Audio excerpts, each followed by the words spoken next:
welcome to a new episode of We Read It One Night. Today we give you more info on how to survive a bear attack, as well as a lot of unsolicited legal advice. All while we swoon over the sexy dragon, bear, wolf, you name it, men and women in Alicia Montgomery's The Blackstone Dragon Heir. Enjoy the show. Before we get started, I want a little breaking news announcement. So in our very first episode, we gave you guys an update on how to survive a bear attack, and now we're coming to you live with more information on how to survive bear attacks, specifically bear weaknesses, which we didn't know about the first time we talked about this. We learned of a man who survived a bear attack by screaming at the bear, lying on his back, and kicking the bear. So, friends, if you would like to survive specifically a brown bear attack, not a grizzly bear attack, you kick and scream. Is this the guy that I sent you the article about him? And there was a line that was like, he had a firearm with him, but chose not to use it. So again, hearkening back, firearms are not the most effective tool against bears. Yeah, no, listen, you know what he is, Rachel? He's a practitioner of leave no trace. He's not going to harm the bear. He knows how to be a human existing in nature. He's just going to kick and scream until it runs away. So anyway, in case any of you were hanging on the edge of your seats waiting for more information on bear attacks, these are the practical skills that everyone needs. City liver, city slicker, country bumpkin alike. It's never too soon to be prepared for your next bear encounter. Yes.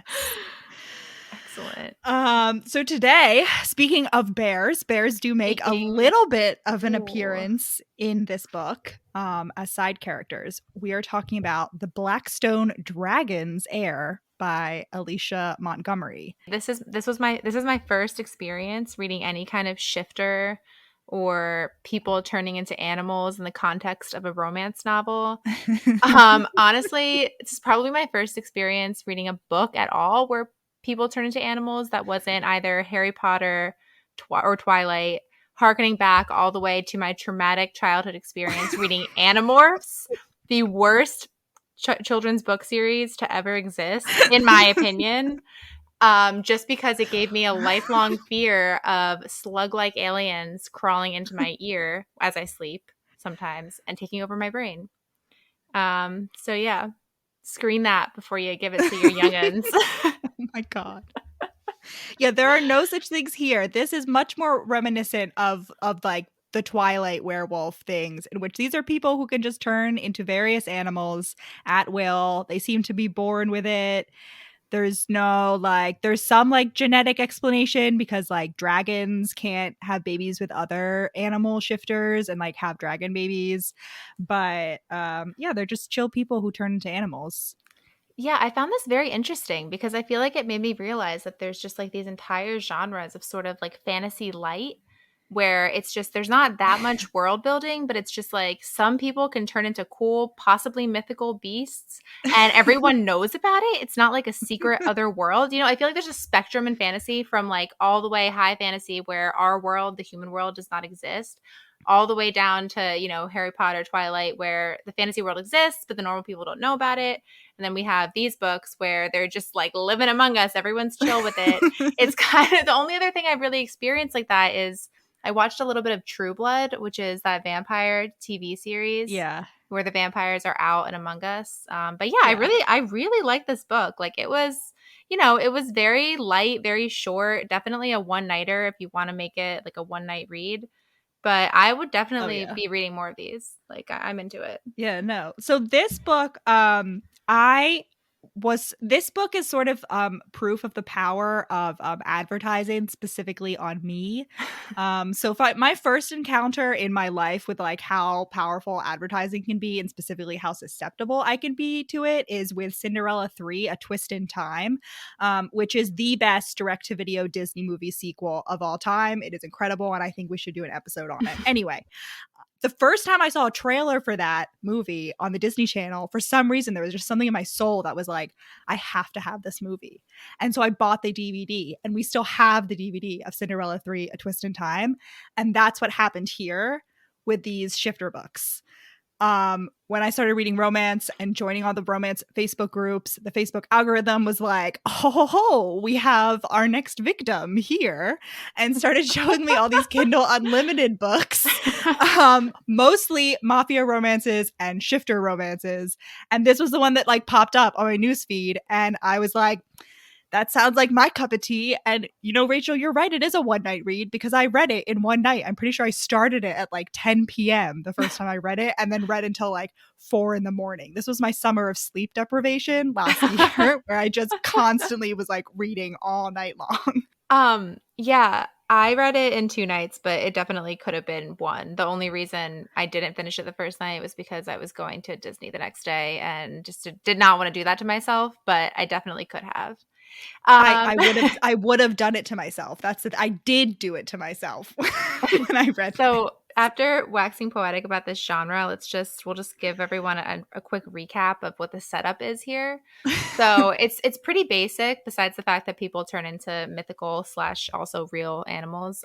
Well, it seems like the only mythical creatures are dragons, and everybody turns into like normal animals. Which makes me wonder if regular dragons exist in this world. And not to get too okay, sorry, I know I just said we should give them a setup, but how do you tell the difference between like a shifter bear and a regular bear? You know, like, is there like an obvious way? Like, how can you tell the intelligence in the eyes? And do we think there's a different like optimal fighting technique against shifter bears versus regular true straight bears?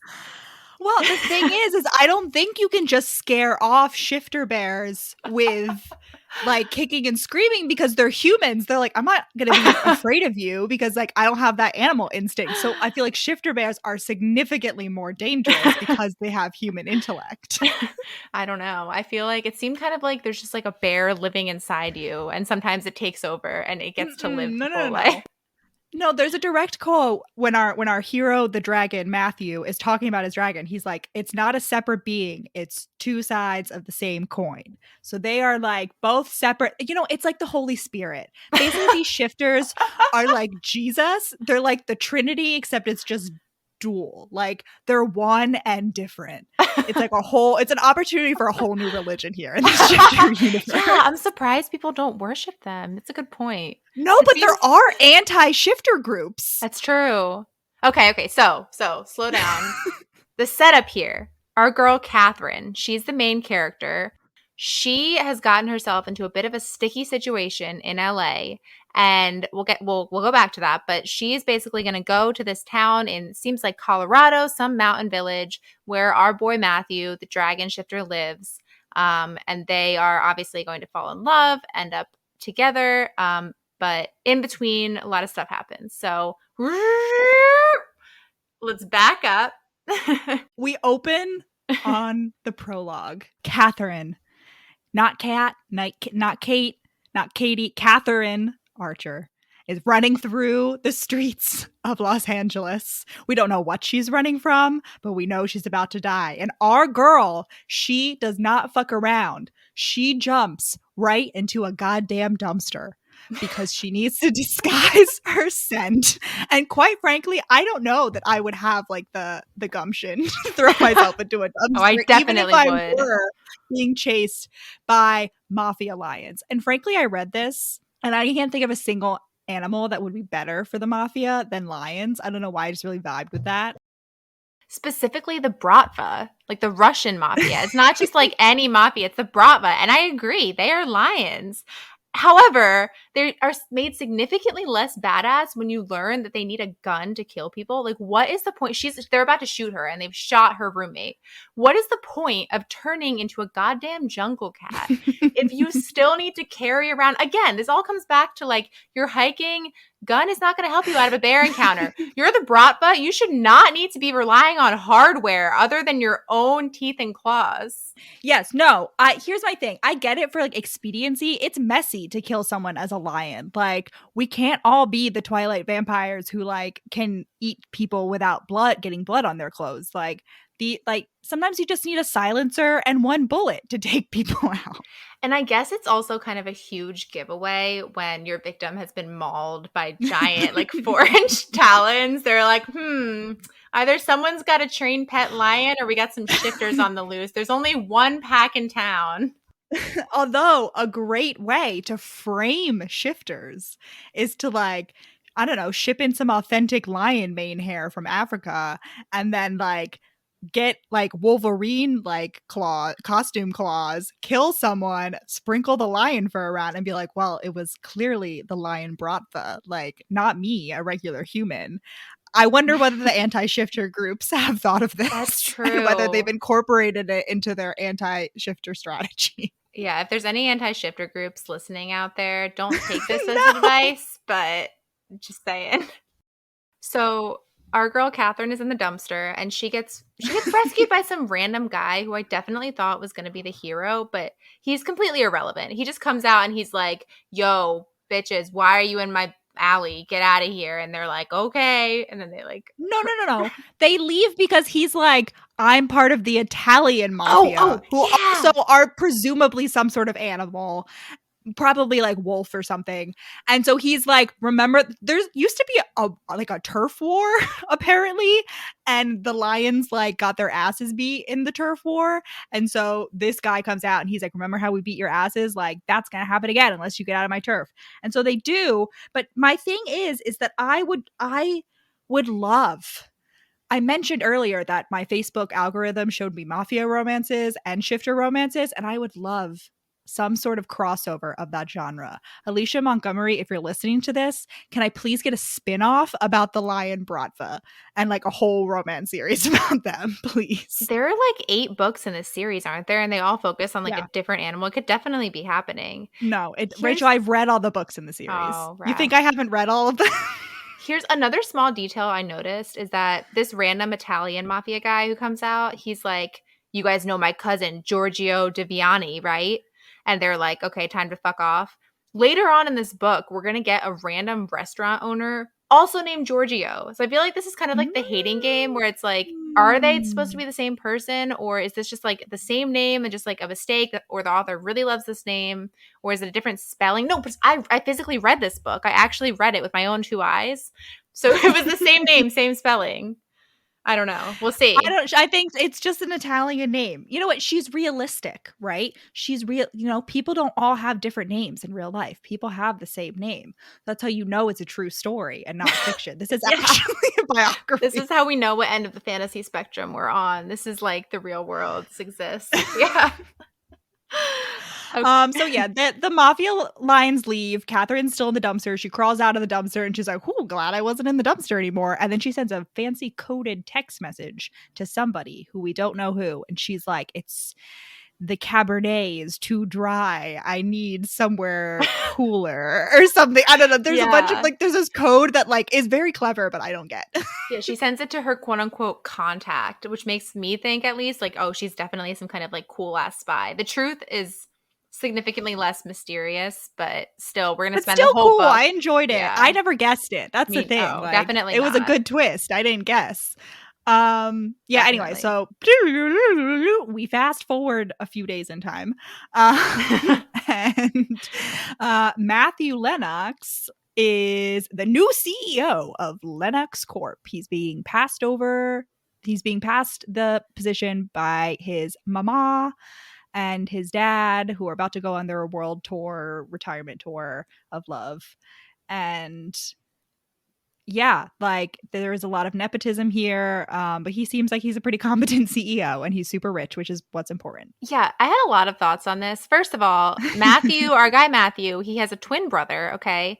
And at first we're told that first I was going to be furious on his behalf that he didn't get to be like the head honcho, but initially we're told he's the CEO of the Lennox Foundation. So Matthew gets the corporation, Jason gets the foundation. But then later on, they're like, Jason's like, oh, I'm just happy to let Matthew be in charge. So it's unclear if he actually, if there's actual. It seems like the CEO is the big of the Lennox Corporation is the big like the big honcho, and then like the foundation is like just their charity wing. So like it's definitely like less responsibility than like mining this, because what they do is they mine this super rare like metal that only dragons can mine because very convenient. And that's how they're so rich. So like it's a lot of responsibility.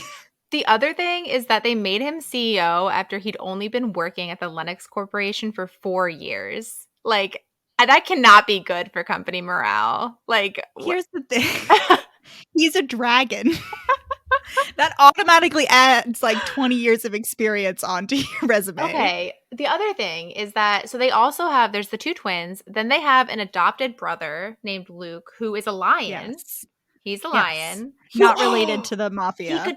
We don't know that. We don't know that He's for sure. not, Rachel. I looked it up. I skipped ahead to this book. His book is like book 4, which is interesting. I'm not going to, it's not a spoiler, but I looked it up because his story gets set up a lot. There's a lot of like cliffhangers when it comes to Luke's story in this book. And so I was like, and his book isn't until like book 4 or 5 or something. And I like skipped ahead to that book to be like, I need to know, is he secretly going to be a mafia prince? And he's not, I'm pretty sure.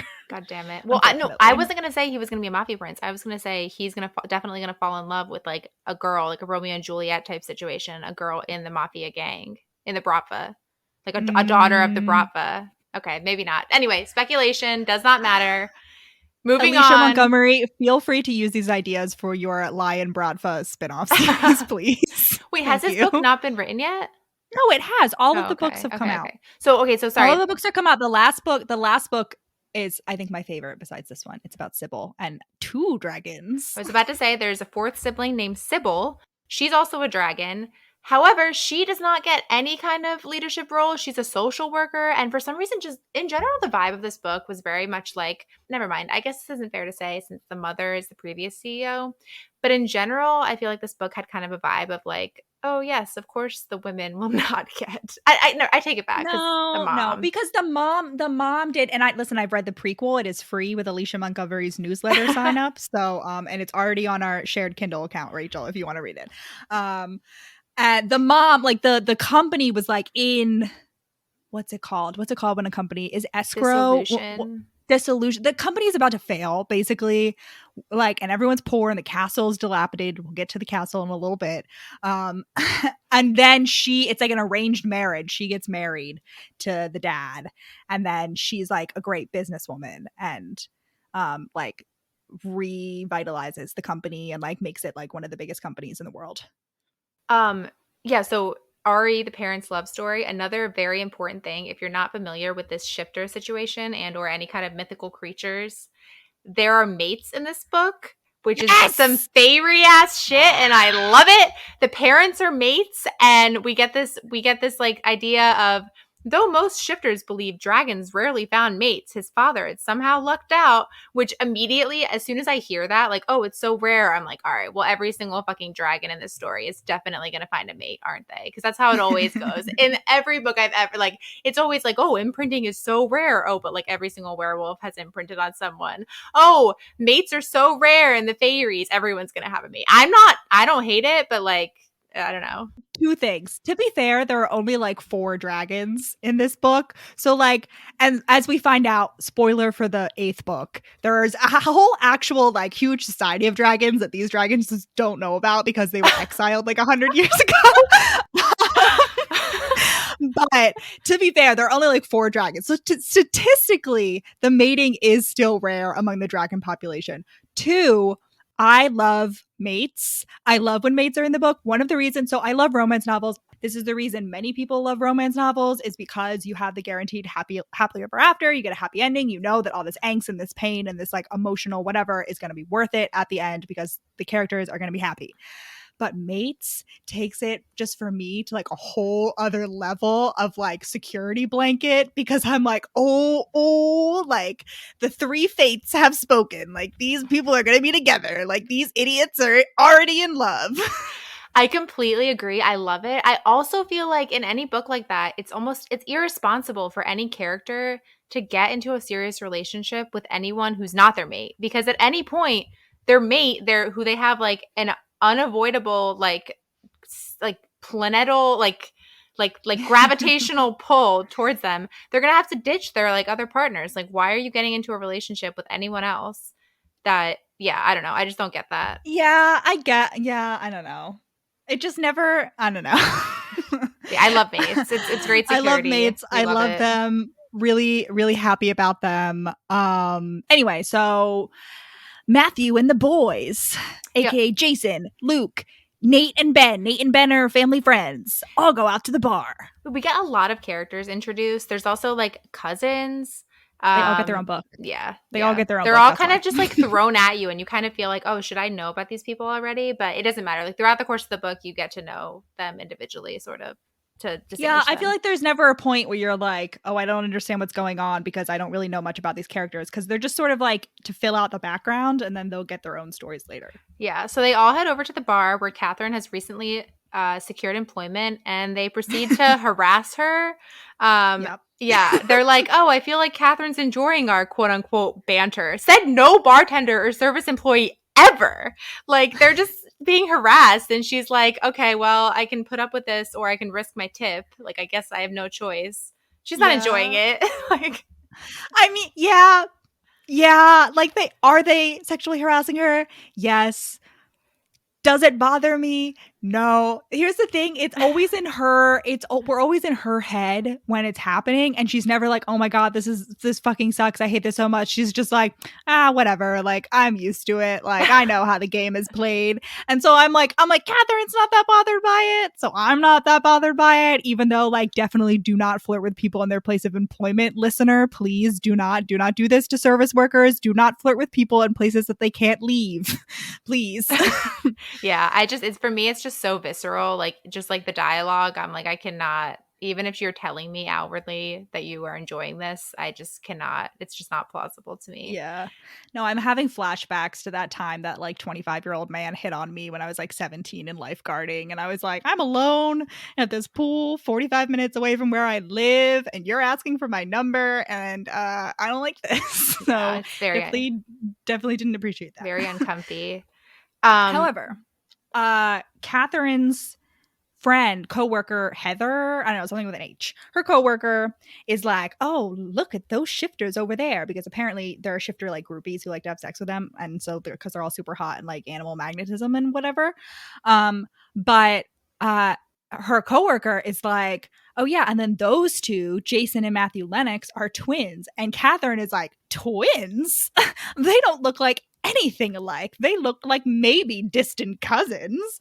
Yeah, I love this. I love that she can't tell them apart, especially because we laid. No, she can. Sorry, that she can tell them apart, especially because we laid the foundation for this earlier with their mom saying that even she can barely tell them apart sometimes. So I feel like as soon as she also like Catherine, like as soon as she sees Matthew, she's like, oh, I can't look away. Like he's something about him. And Matthew, we later find out same thing. So yeah, but it's. I love this reaction from Catherine though, because like she's like, oh, they don't look like anything alike. But instead of like assuming, I feel like most people would, that like, oh, like I don't see it, but like I believe that they're twins. She just assumes that everybody else in this town are dumbasses. That like she is surrounded by blind fools who like are like so dumb for thinking that these two men are twins, instead of for a moment considering that she may be the one in the wrong. She's like, absolutely not. There's no way these people are twins. And the reason, listener, that she can tell them apart is because there's like a family legend that like your soulmate will be able to tell you apart. Like in their mom's family.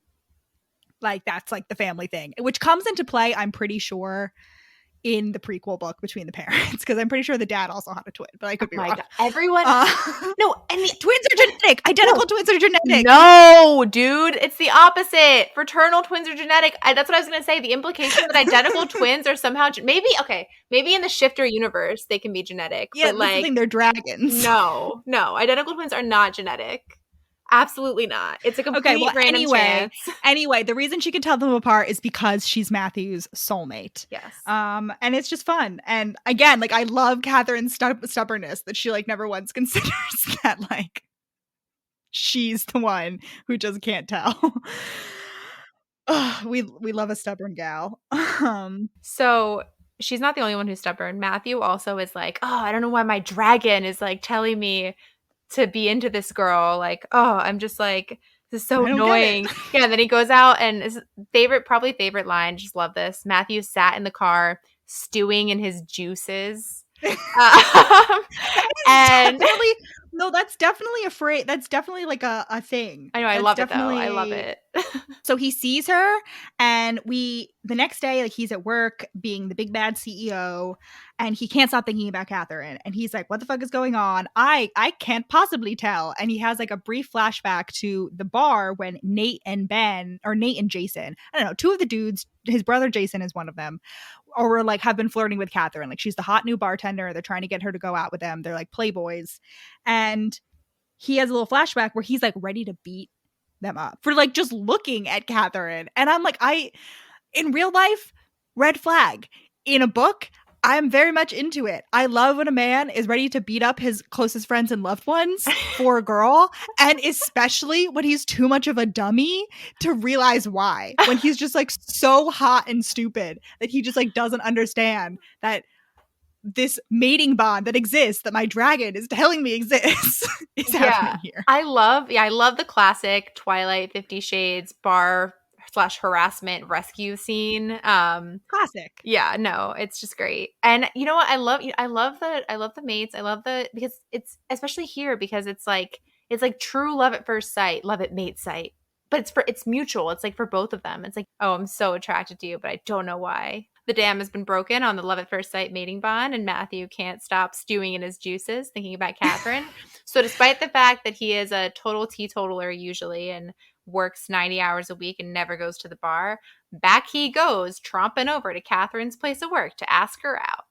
To stare at her like a total creep. And he's like, he has this, listen, I really appreciate this line, because I appreciate when like rich people are being conscious of their impact on the community, because he is getting pissed every time someone flirts with her at the bar, and his like little claws come out, and he keeps like scraping up the tables and the seat, and he makes a mental note where he's like, I should send Tim, the owner of the bar, a check for all the property damage I've caused. And I was like, good job, Matthew. That this is what our paranormal, supernatural, superhero leads always forget to do. They never send checks for the cleanup. It's true. He's a socially conscious dragon. It's true. No, the Blackstone dragons, the freaking Lennoxes, have a lot of influence in this community. Some might say this is literally a company town that they own. It is. They're compared to the robber barons at one point, which is supposed to be like a favorable comparison. And I'm like, did we attend completely different like 10th grade curriculums? Like, this is not a compliment, my girl. Like, it just says it's just supposed to be about how rich they are. Yeah, but she can't compare him to like Jeffrey Bezos without like him slamming his Kindle Unlimited superpowers and taking her book offline. Like, she's got to do like some dead people who don't have power anymore. Yeah, I don't know. Yeah. But okay, so this is when we get I can't remember who he's rescuing her from. Just like some dudes. So there are some frat bros. Yeah. So normally this is like a shifter bar. It's a shifter town because there's a lot of shifter racism in the world. And so this is like a cool, like, safe haven for shifters who also get employed in the local mines owned by the Lennox family.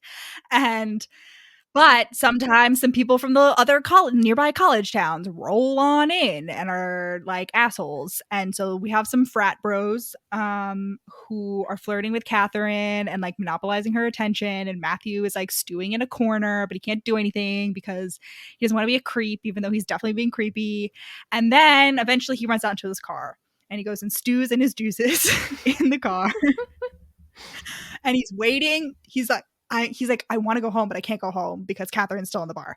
So he sees 5 of the frat bros leave. But then he's like, hang on, there were 6 of them. What the fuck?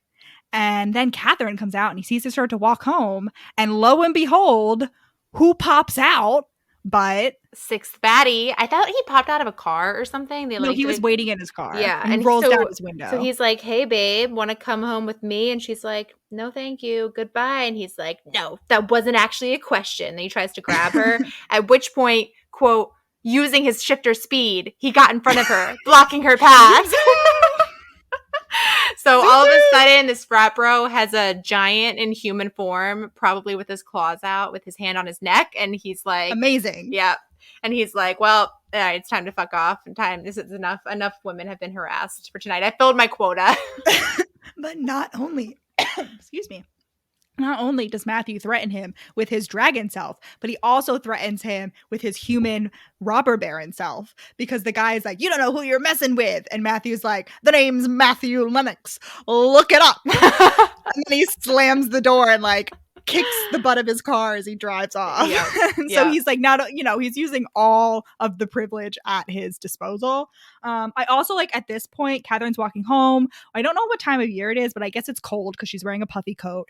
And Matthew's only concern for her walking home, he's like, what is she doing walking home in this weather? Like, she'll be cold. Like, he's just like sitting in his car being like, no, she's going to be cold. And I'm like, oh, you hot dummy. You're such a dummy. Why don't you warm her up with your dragon breath, Matthew? Right? I feel like dragon breath severely underutilized as a heating mechanism. Like, are you kidding me? This should be like some like portable fire type shit. So back to the post bar. He's like, we're walking home. To your home, he corrected. They could talk about her moving in with him another time. No, here's the full line. He's like, I'm taking you home. Sky blue eyes went wide as dinner plates. Pardon me? And Catherine has a slight accent that's vaguely British, which is why I'm doing that voice. Pardon me? To your home, he corrected. They could talk about her moving in with him another time. Yeah. Maybe he should iron out other important details first, like her name. Because he doesn't know her full name yet. He only knows her name is Catherine. He doesn't know her last name. And then naturally she like protests. She's like, no, it's like a block away. Get away from me, random dude. Well, she doesn't know. She doesn't tell him that it's a block away, but she does say, like, you have been staring at me all night. I'm not getting in your fucking car with you, you weirdo. And he's like, fair enough. But he's like, I'm not asking you to marry me. And in his head, he's like, yet. I love it. I love it. Yes. Oh, man. Here's the thing, like, on one hand, like, he's already asked her out. She's rejected him, like, at this point. And, like, on one hand, I'm like, in real life, men, when women turn you down, just believe them. Leave them alone. Women, if a guy asks you out and you turn him down, like, do it because you genuinely want to turn him down. Not because, like, you're playing some, like, Mr. Collins, Lizzie Bennet game. Like, but Lizzie's not playing. You mean... No, but Mr. Collins thinks she is. Yeah. I'm saying, like, when you give someone an answer, have it be your actual answer. And men, when someone gives you their answer, assume that it is their actual answer and leave them alone. In real life, that is the rule. In books, absolutely fucking not. I do not want my heroes for 1 second to take no for an answer, especially in a fated mate situation. Yes. I want you to browbeat her over the head with your soul on a platter and be like, absolutely not. We are fated to be together, asshole. My love.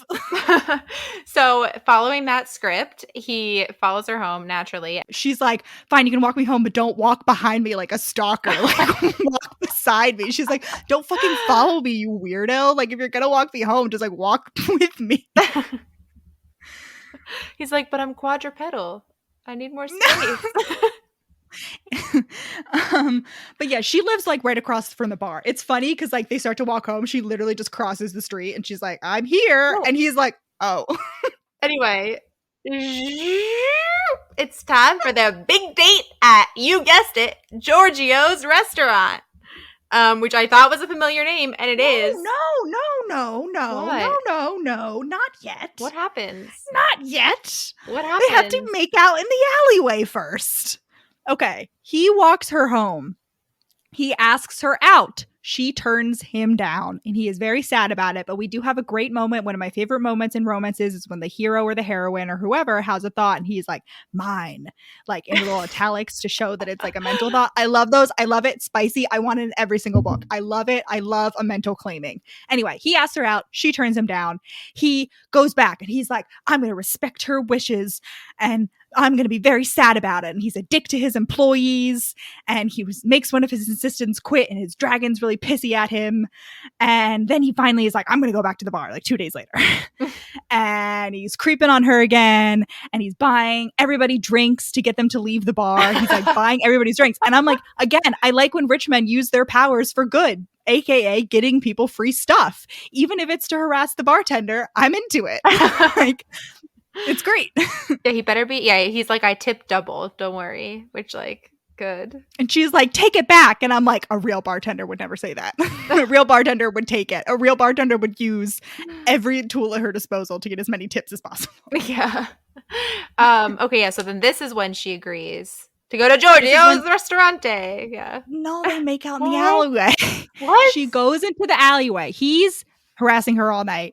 She's like, I'm taking my break. Like, we're done. Oh, After he tips her double, she goes into the alleyway to cool off on her break. And he is like very disheartened. And then his brother, Jason, J-Bro, comes up and he's like, bro, she's your mate. Like, you can't let her go. You're a Blackstone dragon, man. And I'm like, okay. Well, anyway, he follows her into the alleyway and she senses him. Air always gets cold when his like dragon is activated, which like she turns around and she's like, oh, you. And he, without a word, comes up, pushes her up against the wall, and they make out hard. And again, it's assault.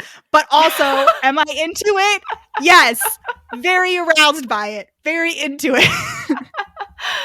Yeah. And this is when he sexy times her into agreeing to go on the date, which I also love. I love when you like the good old like the kiss and distract technique, like where you get someone to agree to stuff after like they're like, what? I was on the verge of orgasm. I don't have like my mental faculties, which is what happens now. Yes. Okay. So then they're going to Giorgio's Ristorante. Oh, side note, Ari. No. Ari, her sensing him as a dragon, she for some reason is like, who's Ari? R-E, regarding. Oh. R-E There's a character named Ari, so I keep thinking that you're like skipping ahead. No, so she's better than most humans for some reason at like knowing if someone's a shifter. Like all shifters can tell if someone else is a shifter, but apparently most humans can't. And she's like hinting the whole time. She's like, most humans like either can't or just don't bother, but I'm just so good at it. And for some reason I thought that was going to be part of her like spy plot line, but it's just really unexplained why she's good at that. No, it's not. It's a very clear explanation for why she like knows more about shifters than most people. No, but she doesn't even know more than like her. Never mind. She doesn't know more than similarly situated. Anyway, Giorgio's Ristorante. So loud. Good. I'm just gonna keep making my accent get stronger and stronger every time I say. So the big day has come. Matthew picks Catherine up in his Range Rover. Of course he has a Range Rover. It's the Volvo S60R of 2018. The Queen has like a collection of Range Rovers. This is the rich people car. Yes, definitely. And they go to Giorgio's Ristorante. And Giorgio himself is there to greet them. And he's like, hey, Matthew, the big donor around town. Can we get a nice... And it turns out this is like Matthew, this is the Lennox family's favorite restaurant. They have a big history here. His parents came here on their first date as fated mates. Read the prequel for full details.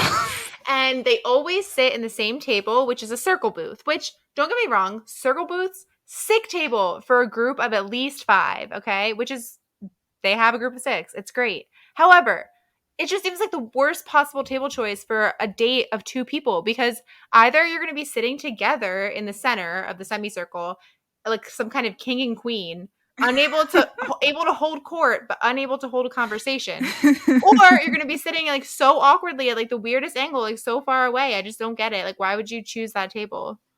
Third option, they do what these people do, is Catherine scoots all the way to one end and Matthew slowly just creeps around.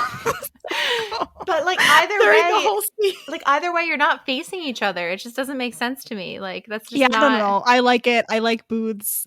It's very nice. They're not in it for very long. The reason being is that Catherine is so aroused by watching Matthew eat his bread and dipping sauce that she doesn't remember that she has a deadly food allergy. Yes. And friends, if you listen to our hating game episode, I just want to say that I did foreshadow to this. We talked about this book about strawberry allergies, and this is that scene that I was talking about. Yeah, so Catherine has a strawberry allergy.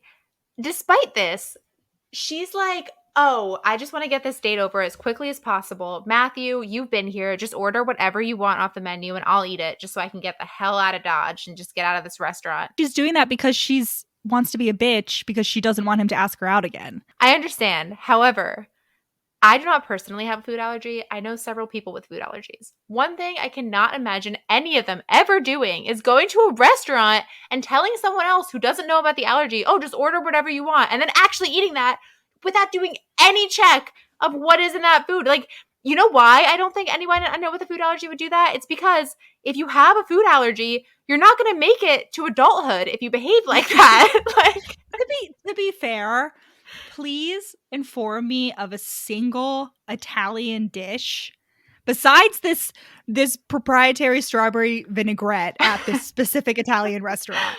But of every Italian restaurant that you've ever been in, name a single dish with strawberries in it.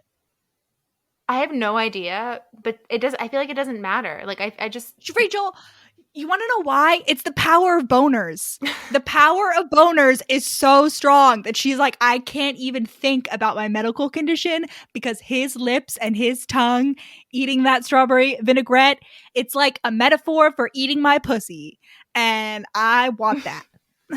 I don't know. It's just the fact that she's alive right now is just like beyond my comprehension because she comes very close to being unalive in a second. He takes a bite of his delicious strawberry vinaigrette and then he's like, come here, sugar.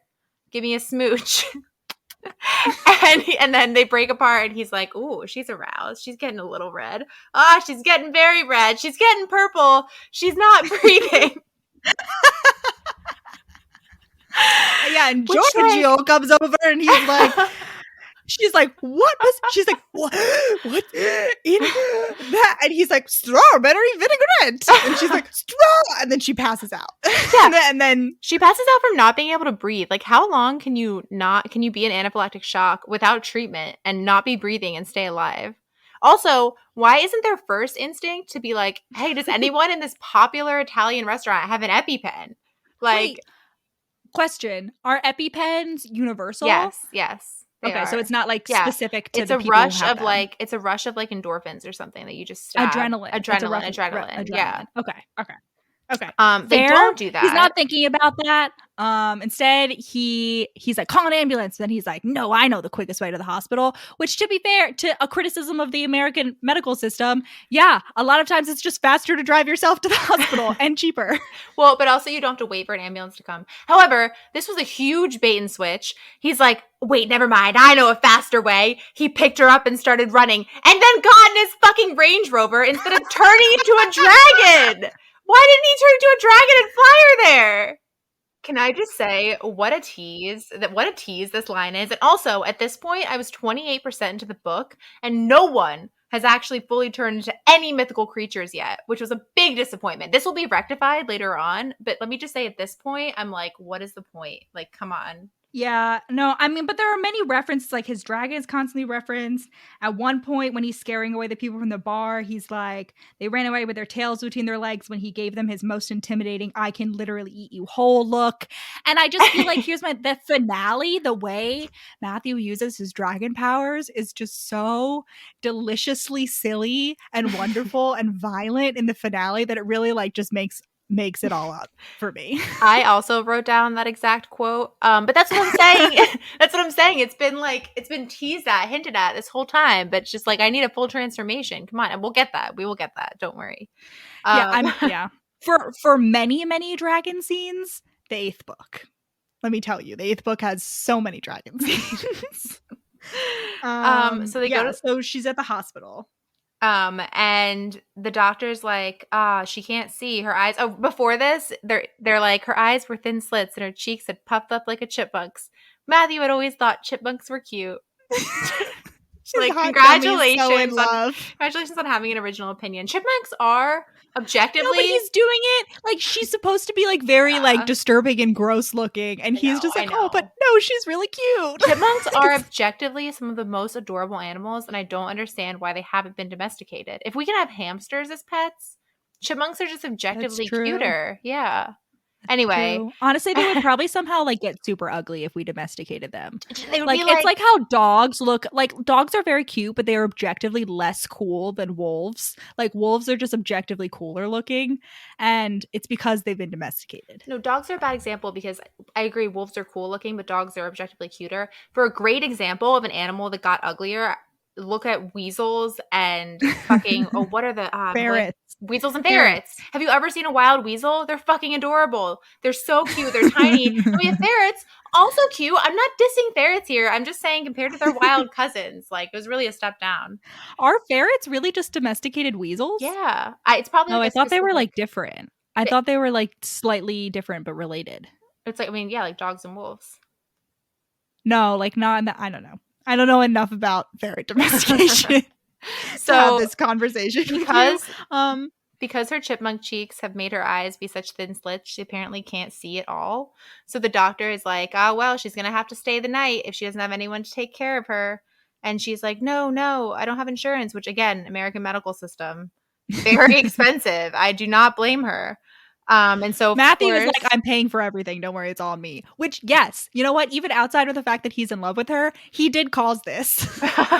He did give her an allergic reaction that almost killed her. He should pay for her medical bills. But she's like, no. And he's also like, I'll take care of her. Give her into my custody. And she's like, no. And the doctor's like, all right, when you're gonna have to stay. Which, like, I don't know. I mean, this works. It gets the job done. However, pretty sure you do always have the option to leave against medical advice. They can't just but you have to sign a little form. Yeah, sure, but they can't actually like keep you there against your will. But whatever. I don't know if that's good advice or bad advice to give to our readers, or good knowledge or bad knowledge for people to have. It's probably not usually a good idea to leave against medical advice, but you can do it. And that was your little legal reading for this episode. Join us next week for how to sue the bear that's attacked you. Anyway, so he takes her home from the hospital, and her house is really shitty because it's a studio and it's also being kept on her barkeeper salary. And they curl up on the futon together. She's sleeping in her date outfit sweater dress, which I don't understand why she can't just put on pajamas, but she doesn't. And she wakes up. She's like, oh no. He goes to sleep on the chair. She goes to sleep on the futon. He goes to sleep on the chair. But then she has a mysterious dream that leads more to his mysterious past. Yeah, so this is actually, I think, hilarious. So it's not hilarious, but in her dream, she's like, the smell of the hospital is distinct, something she'd never forget in her life.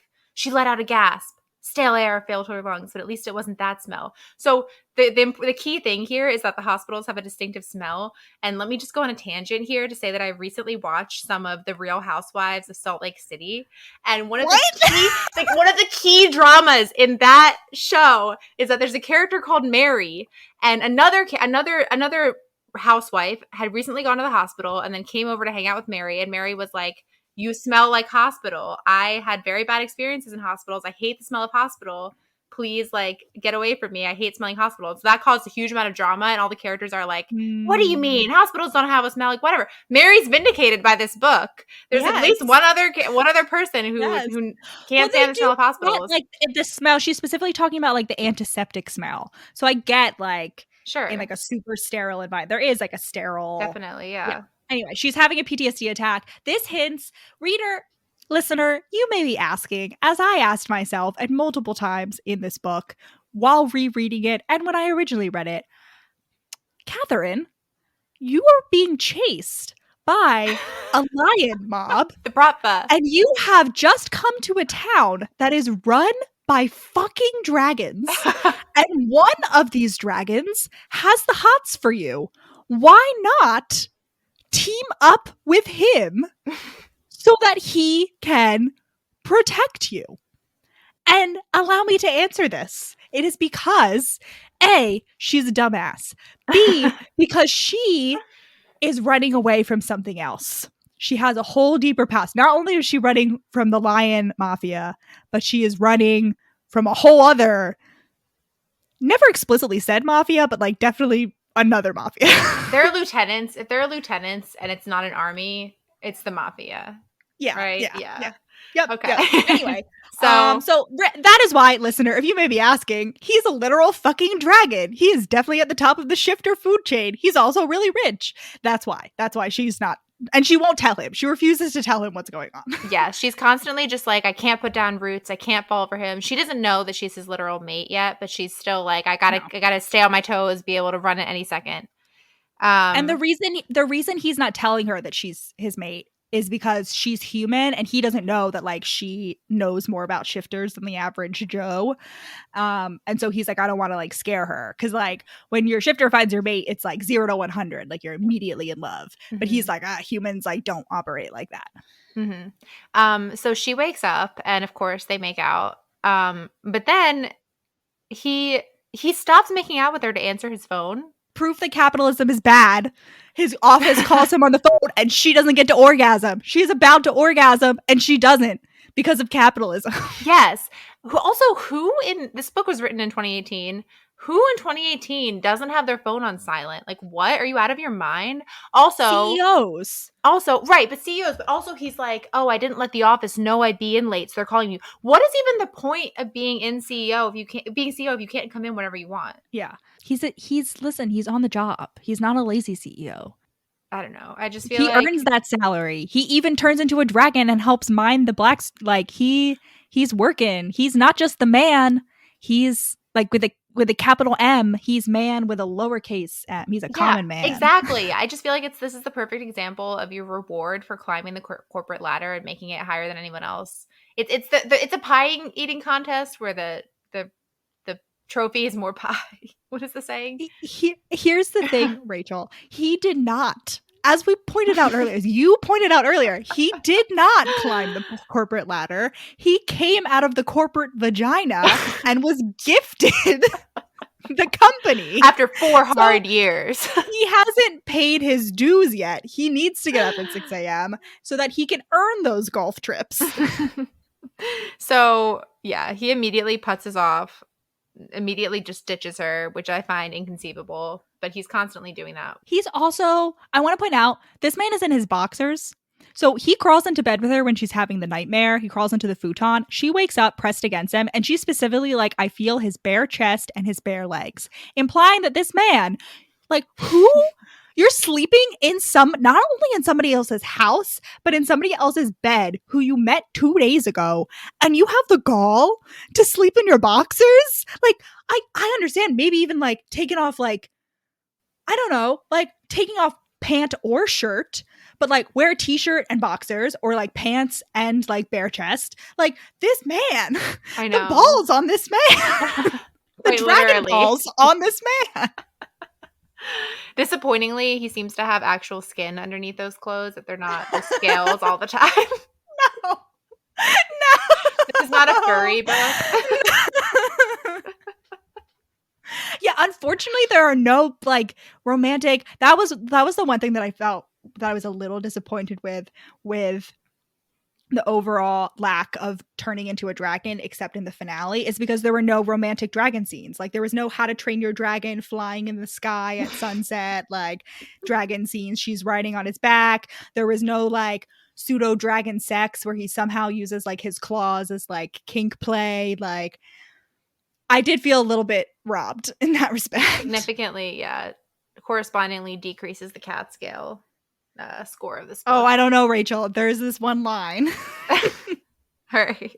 I have some thoughts on the cat scale. All right. So I'm basing this off of the fact that the dragon in How to Train Your Dragon is based on cats. That's why the cat How to Train Your Dragon scenes. I don't know what I'm saying. Never mind. Moving on. He's at work. She's a bartender, so she gets to spend her day however she wants, and then she putzes off to work and meets a new friend. So not a friend. Very unfriendly man. Creepy man in his 40s who gets a little too friendly, who gets a little too unfriendly. And he's like, hey, can't you stop and talk for a bit, toots? And then she's like, no thanks. And he's like, I recognize you, don't I? You were definitely a bartender back in LA. And she's just like, fuck. He knows. But luckily or unluckily for her, Matthew has decided that she can't be trusted to just live her life for a day. So he has enlisted his Okay. brother Luke to come protect To be her. fair, the last time she almost got like sexually assaulted. That's true. So like clearly this is not a town that is safe at night for women. Luke is on the job. And when she predictably walking outside, when she predictably gets once again approached by a creepy ass man, Luke immediately intervenes. And of course, as we've stated before, shifters can immediately tell if other people are shifters. And guess, listener, I'm going to give you 5 seconds to guess what this creepy man is a shifter of, because I feel like it's the most like stereotypical animal. It's hilarious because so Luke the lion walks up and he's like, "Get away from her, dog."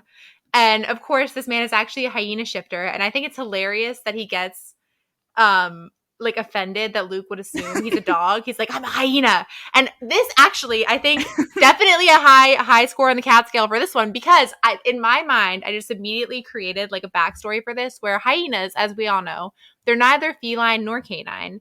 They're something else. Really? Yeah, they're not. What did you think they were? Well, I thought this was some sort of meta reference that they're actually related to like cats, but like they look like dogs. No, they're neither felids nor canids. So in my head, I'm immediately thinking that for some reason the hyenas are super touchy about this and they want to be identified as cats. So anytime someone like it's a real dig to call them a dog. Also dragons feel very dog-like, so I don't know. But also I don't know. Train your dragon. I don't know. Never mind. I take that back. But maybe. But yeah, I just he's a hyena. It's hilarious. I have a question for you, Rachel.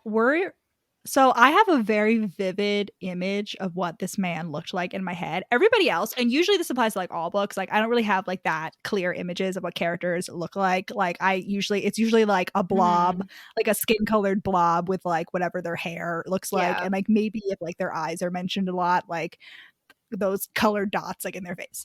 This man I had such a distinct image of him with like a Hawaiian shirt, like the top like 4 buttons unbuttoned, like a gold chain, a hairy chest, like a comb over, like even though it's like presumably like 40 degrees here, he's like hanging out like in his like shorts, like he maybe even wearing like flip-flops. I had a very clear image of what this man looks like. So you're picturing Dionysus from the Percy Jackson series. Okay. Yes, I am. See, that's not at all. I feel like I'm picturing like someone who's like on a drug withdrawal, like skinny, sweating. Oh, no. Well, he's also skinny. Yes, the man in my head is skinny. He's like he's like your preschool teacher, who I'm not going to say the full name of on this thing, Mr. B.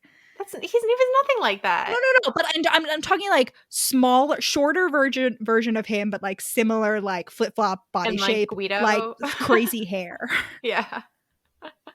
That's great. Yeah, no, I'm picturing closer to like, I don't know, the movie version of Barty Crouch Jr. Like David Tennant? I don't know. In that movie. Like specifically like sweaty, very like high. I can see the sweat. Yeah. Okay. But anyway, I'm glad that we both had very clear images of what this random man who appears for approximately like 3 pages. Yeah, and so unluckily for him, he's about to get threatened by Luke the Lion within an inch of his life in the presence Not a Brodfa. Luke the Lion / dragon member of the Dragon Clan. He's about to get threatened in the presence of witnesses. So there are witnesses that are standing there, just random couples, and Luke's like, yeah, scram, but not before they hear him say, get out of here before I bite your head off or whatever, to the hyena guy. Yes. And so Catherine's like, all right, thanks for that. Get out of here. And Luke's like, nah, sorry. I promised my big bro that I'd tail you home. And so once again, they walk home and they cross the street with Luke switching sides halfway. Very specific. I'm not sure why this is necessary. Well, I wonder whether he's switching sides because something that I learned from mafia romances. So maybe this reveals Luke's never revealed mafia ties instinct is that in mafia romances, you know that someone is a good mafia man versus an evil mafia man because the good mafia men stand on the side of the street. When you're walking on the sidewalk with a lady, you stand on the side that's closest to the street in case there's like an attempted kidnapping / shootout. So Luke has the mafia. No, it's like to protect her so that she's not like closer to the street. Anyway, Luke has mafia instincts. That was That's what I'm also saying. my thought. Like, is it to be? I mean, that's just like a general thing to walk on the side of traffic so that like if a car is going to hit you, it hits you first instead of her.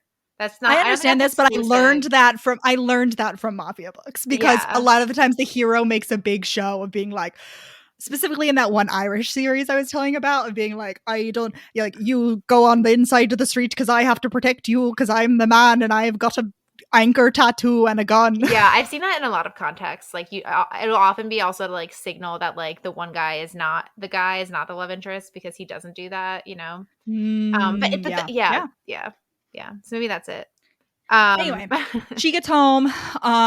She goes inside and then she hears a knock, knock, knock at the door. And she's like, oh my God, it's that lion man again. But it's not. It's Matthew. And she's like, Matthew, kindly fuck off, because she's scared. Because she's like, I was recognized. I have to get out of here quick. Yeah, her immediate... So she's about to catch a bus out of Dodge. Mm-hmm. And she's like, my grandma's sick. I have to leave. And Matthew is very sad and heartbroken and runs away. And she goes to leave and catch the next bus. Well, I enjoyed this because she's like, it was just my dumb, stupid luck that there were no buses out of Blackstone the next day. No, we're going far away anyway. And this just felt to me very like Hallmark Christmas movie. Like the fact that the bus is delayed by one day is going to make the love interest get together. It's very much like, there's a snowstorm, so we're all forced to stay at the inn and fall in love. Like the fact that what I really liked about this book was that just when it starts to sort of like lull into the normal pattern of like a Hallmark channel, like Christmas rom-com or whatever, she cranks it up to 11. Because Catherine, like, it's the will they, won't they. Catherine is about to run away because she's scared of love and also the lion mafia. But then she's accused of murder. As she's on her way out with her bags packed the next day, we get another knock, knock, knock at the door. But who is it this time? Our local police chief. And he's like, our suspect is on the run here. It is pretty suspicious. If you're packing your bags, you're trying to get out of town. And he's like, if you'd like to, he's like, do you want, I forget what the guy's name is. He's like, what do you know about? Oh, I don't know. Hyena Man. What do you know about? We don't know it's Hyena Man. What do you know about Joe Schmo? And she's like, never heard of him. And he's like, I'll give you one more chance. And she's like, I've literally never heard of him. And then he shows her some pictures of him dead naturally. Well, they go to the police station and then he shows her pictures. So the police chief is like, so if you'd like to cooperate, I suggest you get into the police car and we can talk at the station. And she's like, if I don't? And he's like, well, I'll have to upgrade your status to possible suspect and detain you. Honestly, I feel like if the police ever say this to you, it's probably a bluff. You should always refuse to talk to them. Like, they need probable cause to arrest you, and they'd have to read you your rights. So, like, if they had that, they would already arrest you. Like, you're just leaving yourself vulnerable if you ever talk to them. The legal advice corner with Rachel and Alison. No. If the police ever approach you from Alison, because Rachel's not allowed to give legal advice because she's a law student, from Alison, who has no legal backing whatsoever, if the police attempt to contact you and speak with you, never speak with them. Never open the door. Never speak with them without a lawyer present. The police are never on your side. The police are never on your side, even if you're innocent. Always get a lawyer. Never open the door for them without a warrant. It's also pointless to ask the cop, should I be calling a lawyer, which she does, because they're never going to say yes. They don't want you to have a lawyer. That just makes their job 10 times harder. He does because he's like the nice country policeman. But no, he says no. Real life, he says no. No, he does. He leaves the room. No. They get to the police station and he's like, we think you're a murder suspect of Hyena Man. And then the chapter ends with her being like, should I be calling a lawyer? And then the next time we see the police chief, he's leaving the room and he's like, I'm going to call the public defender because she asked for a lawyer. Oh, I guess. So he does get her a lawyer. But in real life, friends, they will do everything they possibly can to not get you a lawyer, which is why you have to specifically say, I am invoking my right to an attorney and I will not speak anymore afterward. Yeah. And then you stay quiet. Yeah, and then actually not speak. Yes. So which is also a right. It's their Fifth Amendment right to not speak to the police. So the pictures he shows her of Hyena Man are of him dead, very gruesome, but also of his place that he was staying, having pictures of Catherine all over the goddamn place. So that's why they think that she knows him and that she might. They also have the witnesses saying that they overheard Luke and her threatening hyena man the night before. Yeah. Which, but I I'm mean, also like, why? Like, from my view as an outsider, I'd be like, okay, this guy was clearly stalking her. right. So why, I feel like, why is you making the stalking victim the prime suspect? Right. Well, I mean, I guess she's the only one in town who would have any connection to him, I guess. But also Luke, why isn't Luke the one in handcuffs? Like, he's the only one who actually threatened Well, Hyena he Man. is. Well, he is. He's brought in. No. So he's brought in. He's in the station. And then he tells Matthew, he's like, they brought me in, but he's like, I have an alibi. Because Luke broods and he runs around the estate like every night when he can't sleep to like do patrols. And so there's a lot of like video footage of him like running around. As a lion, so importantly. Yes. As a lion. Okay. But like presumably they have some sort of markings. Anyway. Yeah, there's a lot of video footage, so he has like a very strong alibi, though obviously she was in bed and she doesn't have an alibi. But so Luke was brought in. They did do their due diligence, but he has a very strong alibi. So while this is happening, Matthew is off doing his dragon duty of mining the Blackstone in the Blackstone Mountain, which, as we said before, only dragons could do, which is very cool. Like, I feel like that's a good and for some reason it's a quote unquote open secret how Blackstone is mined, which I'm like, why is it a secret at all? Is this like somehow illegal? Like, how does OSHA feel about this? Like, I don't know. Maybe it has something to do with the anti-shifter terrorists. I call them terrorists, by the way. Spoiler alerts for the later books, because like as the book series goes on, they become more and more like violent in their anti-shifter. Like, it's not just like they're not just like publishing like opinion pieces in the New York Times. Like, they're like setting off bombs. They're violent. They're violent in this book. Like, they're but I'm saying like on the page against the main characters on the page. Yeah, this is where we get the robber baron comparison, which is like, I'm like, why are you comparing yourself to robber barons? Like, oh, important fact. So when these people shift, presumably this is not just the dragons. Presumably this is all shifters, but we only get this confirmed with the dragons. When they shift, they can't shift with their clothes on. So they have to take their clothes off, shift, and then unshift, they're butt ass naked, and then get their clothes on. We get this because Matthew is doing his job. And apparently this is not an HR problem that everyone at this mine gets to see him naked, or like Jason naked, whoever naked every time.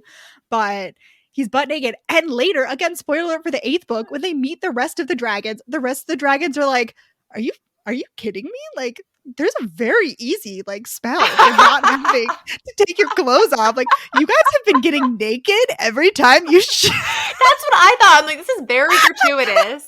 Later on.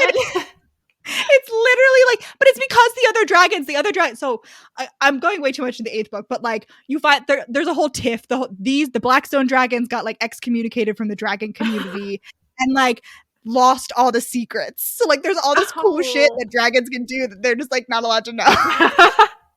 It's terrible. Yeah, later on, Matthew was going to go to the hospital and have a whole ass conversation with the nurse in public. And then later they're going to be like, and then his sister brought him some clothes. Wait, I didn't know. So I feel like everyone in town is just used to this. This is why there are shifter groupies. It's because they know exactly the goods they're going to get. They can see it all. That didn't even register that he's naked the whole time. Okay.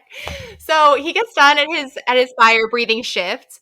And for some reason, every trip in Blackstone, whether it's walking or driving, no matter where they are, it takes about an hour. For some reason, I noticed that. They're in the Colorado mountains. So they're in like big mountains that are definitely like far away from like, the town is in the valley. But mountain roads are twisty. But it also takes Catherine an hour to walk to work. And I'm like, if this is a small town, like, you really live. It takes her an hour to walk to the bus stop. No. And also the bus stop, also to work, also for him to drive from the mines. Every trip takes an hour. It's the rule. No. I made note of this. Anyway, so it takes him about an hour to get to the police station. And then we get this quote. And of course, when the police station needed funds to expand the headquarters and hire additional police officers, the Lennox family was more than willing to provide what they needed. I'm like, what? Is that even legal? Are you allowed to just like solely bankroll your local police department? Like, what? I guess you You're can definitely not donate. allowed to, but that definitely happens in real life and in this book. I do also want to say, Rachel, that we as East Coast suburbs slickers don't understand the pure vastness of the American West and the fact that all those motherfuckers have to take an hour to drive everywhere. Like, I feel like that is very realistic in my experience with It's not driving just around driving. those like square states, is that everything takes so fucking long. Yeah, it's unclear what state they're in, but I don't know. So he gets there and he's immediately like, all right, got to call our family lawyer to our local police station that we own. And their family lawyer, Sorkin, shows up. And I'm not totally sure. I have to take the professional responsibility exam actually tomorrow, but I'm pretty sure that him showing up like this without Catherine requesting it is solicitation that violates the ethics rules. Like, you're not allowed to show up to someone that you know needs legal services and be like, hey, hire me. But whatever. He's trying to be yeah. What I was thinking, my question about this was, if he's like the company lawyer, he's like a corporate lawyer. Like, he's not a criminal. No, it doesn't matter. It doesn't matter. You can't show up. Obviously, like, they're no, that's not what I'm saying. I'm just saying, like, does he even have any experience to represent? Oh, yeah, that would be another violation. Another violation of the ethics rules. Well, do you have to? Yeah, you have to be competent. When you pass the bar, I'm saying when you pass the bar, are you like specializing? No, you don't have to. Is it like medicine where you have to like do like an extra like specialty? No. So you don't, it's not like you have to like have had a lot of previous experience. You just have to be like, if you don't, you have to be willing to like learn it or like get like help from someone who does know it. So he seems pretty competent. That's not what I'm concerned about here. Okay. Right. Before we move on, I do want to point out that the hyena man was killed at the Shady Mountain Motel, and I just really love that naming. Like, you can't get more on the nose than being killed at Shady Mountain.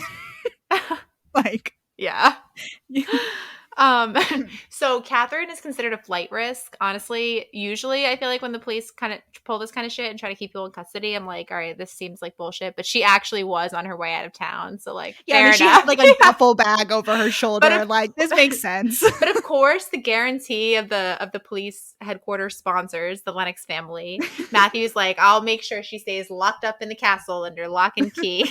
Release her into my custody. The castle is like a fortress. Right. But also it's like implied that there's only one guest bedroom in the entire castle. like when they get there. Because, okay. So we need to like take a pause and talk about this fucking castle. So Catherine goes home with Matty Boy, because Matty Boy is like, you can arrest me if she runs. Like, I'll make sure she doesn't run. And naturally, the police chief trusts his dragon buddy / patron. And they go home, and Catherine has this internal thing where they drive up to the castle, and she's like, he called it Blackstone Castle, but I thought that was just like one of those dumb house names that like rich people give their like big houses.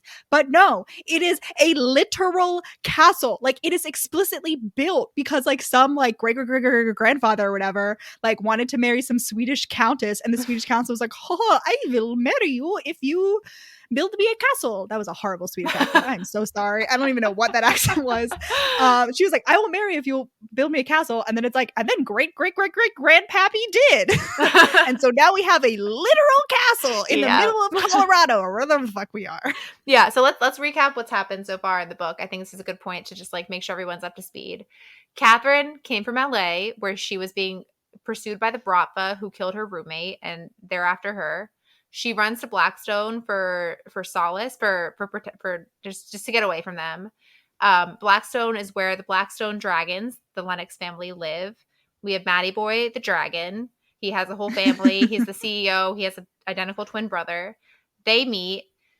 Catherine is harassed by a hyena shifter. The hyena shifter later turns up dead, and she is now a murder suspect because he had pictures of her in his bedroom. And now Matthew and his lawyer boy Sorkin have showed up to bring her out of jail, because they say this multiple times. She'll never see the inside of a jail cell. Yes. The police, who are basically under the thumb of the Lennox family financially, have agreed to release her into Matthew's police, who have a little custody. like revolutionary moment later. So she's being released into Matthew's custody because he's promised to make sure she doesn't run off and jump bail. And she's going to live with him. So she has now been let into the apparently one guest bedroom in the entire goddamn castle that has like 4 wings by the housekeeper. No. So there's the one guest bedroom, but there are multiple like apartments in this castle. Yeah. So like many rooms that would be guest bedrooms are like full suites with like a kitchen, presumably with a kitchen and like a bedroom and a living room and like all that for all the 4 siblings. Like they each have their own thing. So like I'm willing to give this castle a pass because they essentially have like 5 houses in one plus guest bedrooms. Yeah. So Matthew is like, I suppose as the oldest of my siblings, I've always felt responsible for taking care of the castle, which again, the concept of an older twin, especially in the context of identical twins, is just so idiotic to me. It's always just felt so fucking dumb, but he's like acts as the older brother. They're all fine with it. So I'm not questioning it because they're like, yep, this fits our personalities all perfectly. I guess, yeah. Also, I don't know where this fits in, but at one point there's something about like dragons, like many an apex predator. And I'm just like sitting here thinking, are there any non-apex predator shifters? I guess hyena isn't technically apex, but I have a lot of questions now. Like, are there elephant shifters? Are there bunnies? Chinchillas? Like, what's the range here? I don't know. I'm trying to think. There's the bear, the lion, the dragon, the wolf. Hyena. There's a polar bear. Is Tim the bartender? Apex predators all. Yeah, I don't think that there's any. I actually, sorry. This is very off track. But are hyenas being apex predators? So do you think of a hyena as a scavenger or a predator primarily? I don't know. Whenever I think of hyenas, I can only think of the Lion King, and they do try to eat the lions alive. Okay. And I saw this terrible video. It had a happy ending, but it was like a male lion being attacked by like a herd of hyenas or whatever you call a group of hyenas. And like they were all like biting at him and he couldn't get free. And then his like lion bros ran over and were like, get the fuck away from our bro, man. Like, good video. So hyenas will attack. So, okay, hyenas, apparently for a long time, they thought they were primarily scavengers. The reason they thought that is because they would see the male hyenas like gnawing on bones and eating like already dead animals. However, that's because the male hyenas are the bottom of the pecking order. It's a matriarchal society. The females are at the way top. The lowest ranking female is still above the highest ranking male. So the females do all the hunting. They get the first pick. And then they bring back and they give the dregs, the like leftovers, to the males. Nice. So they are predators for sure. Nice. This is what I love to see. You know what? And it fits perfectly. You can tell this author did her zoological research because the creepy hyena man does seem like he would be very low on the social totem pole. It's very true. Hyenas are also one of the only animals that can digest bone marrow, and their teeth can also snap bones. Rachel, thank you, David Attenborough. We don't need any more. Anyway, back to the book. Castle. They meet the butler and the housekeeper because, of course, it is a fucking castle. Yep. And somehow they have sex. I can't remember how they get into the situation. All right. So she goes off to take a sleep because she got up early and she's like hungry and she's had a long day. Understandably, she's been arrested for murder. She goes to have a nap. She wakes up. He is like, Meg, the housekeeper, left for the night, but she made us dinner. So we have dinner. So they have a nice little romantic dinner. She's having some wine. They're getting all flirty. Then they go into the library for dessert and bourbon. They have a little bourbon. They're still getting all flirty. And then they start to make out. And he and I both love and hate when this happens in romance books. He tears her panties away. He tears them away. And I both am like, ooh, love it, sexy. And I'm also like, nice underwear is expensive. Like, why? Come on. It's terrible. She also, quote, found herself rubbing against him and mewling like a cat in heat. Yes. Catskill. She also, I'm pretty sure when I read this book was when I first like conceptualized the idea of the cat. I read that line and I was like, because at that point I think I just assumed that like the cat references were only in historicals, and then I saw that and I was like, no, it's just all romance. There's just some sort of like cats have control of the romance genre. He's also like, quote, she was already wet the minx, which minx feels pretty cat adjacent. I know it's like not, They're very like flexible and like soft and cute. Yeah. And I do like, so he fingers, so they run on up to the bed. We got a sexy, like in the Notebook, he's picking her up. They're making out. They're running up to the bed, undressing as they go. They're in the bed. He fingers her. And then after he's done figuring her, he licks his fingers, which is another thing that I love in books. Like conceptually, in real life, I don't know whether I would do it, but in books, I'm like, ooh, that's hot as hell. It's also like Catherine watched from under lowered lashes as he slipped his fingers into his mouth. So again, we have all the, we're hitting all the check boxes here. Lowered lashes, muling. in this case, I was a little bit more accepting of it because she is lying down at this time and he's like lower. So I can see how like if you're lying down, you would be like your like eyelids would be lowered and you like are looking up. You're not looking up. You're looking down looking down under lowered lashes makes perfect sense. That's how your eyes work. Your eyelids, like when you're looking down, your eyelids move. It's the looking up that's the problem.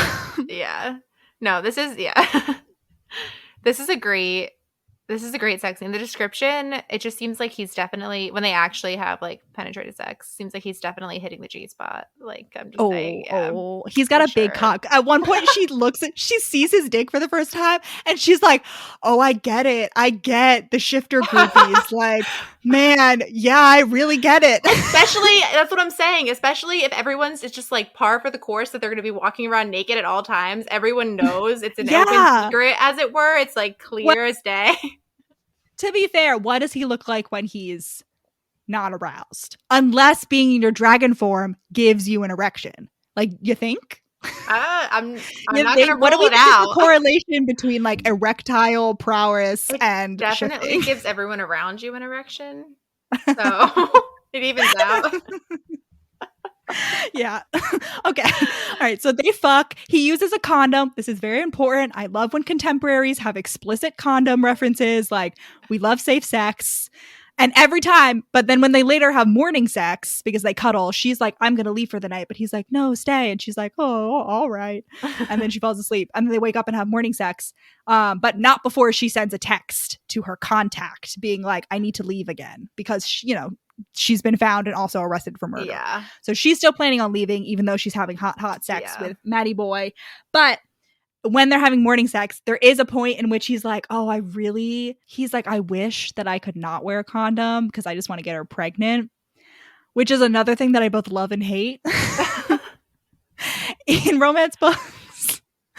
But he puts on a condom because he's a responsible and caring partner who is not going to get his partner pregnant without consent, which is important, ladies. Yeah, commit assault. People with uteruses, if you can get pregnant and your partner does it without your consent, that's a red flag, a bad thing. That is quite literally a crime in at least one state. I'm pretty sure in California, at least, it's a crime. It is a crime. Definitely not a good thing, even if it's not on the books as a crime.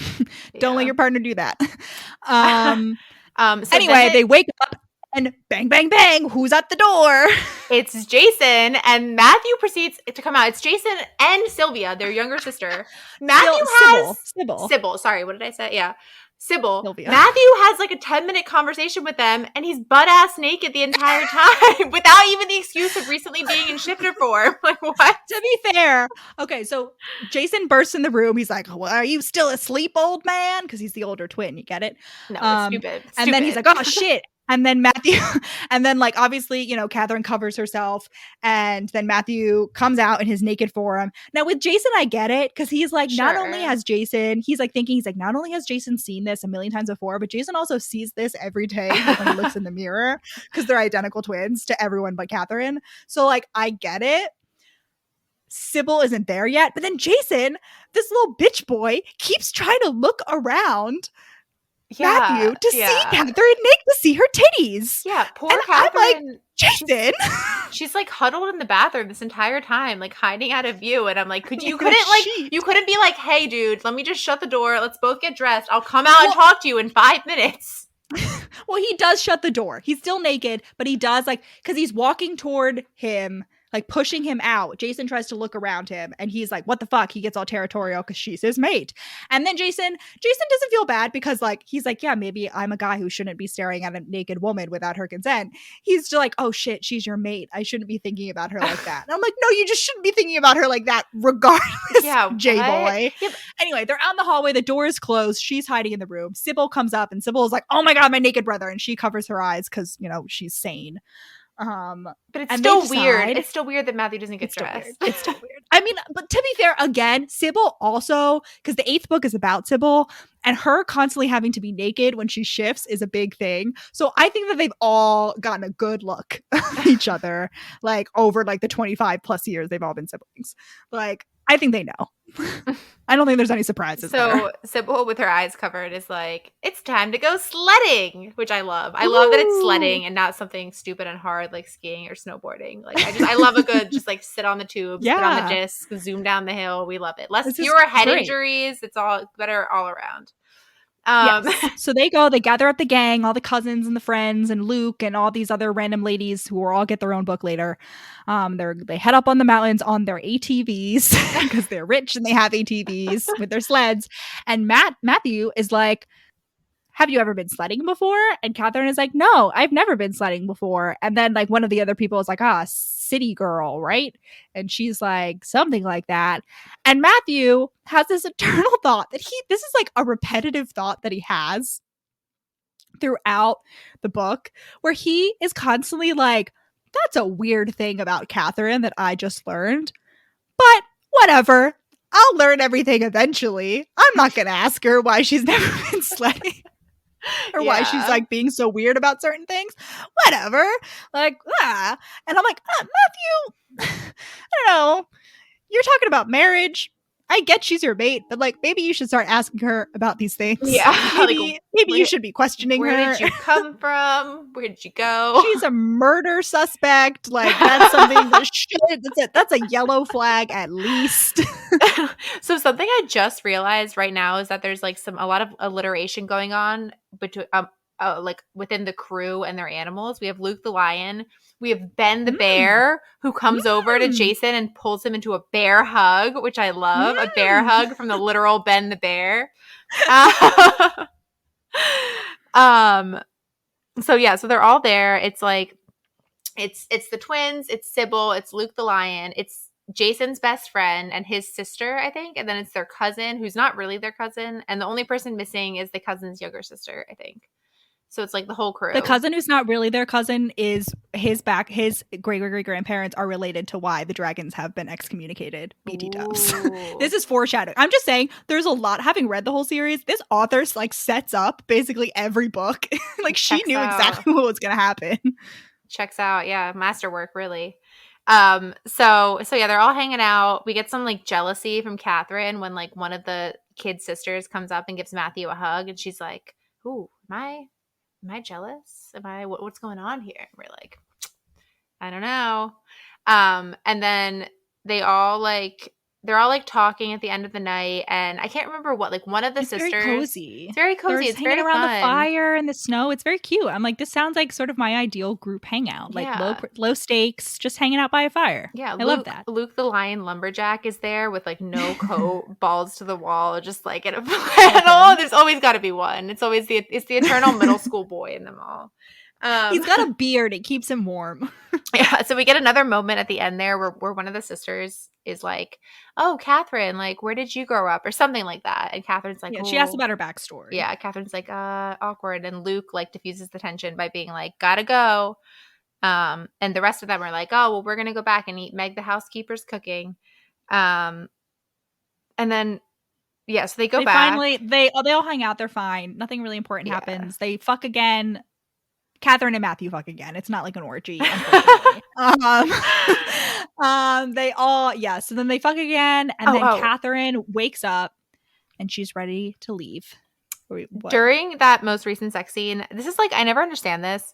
Like, it's always like when they're like on top of each other, and it's like, oh, the hero like doesn't want to like crush her, so he's like trying to like not put all his weight on her. But it was especially weird here because it was like he braced himself on his forearm so his full weight wasn't on her, which just seems exceedingly uncomfortable. Like he's basically planking on top, like, right? Is that not the image? Yes, but here's my thing. I never question it. That is something that happens quite frequently. I never once question it because these heroes all have six packs. So I assume that they can do planks for like 10 minutes.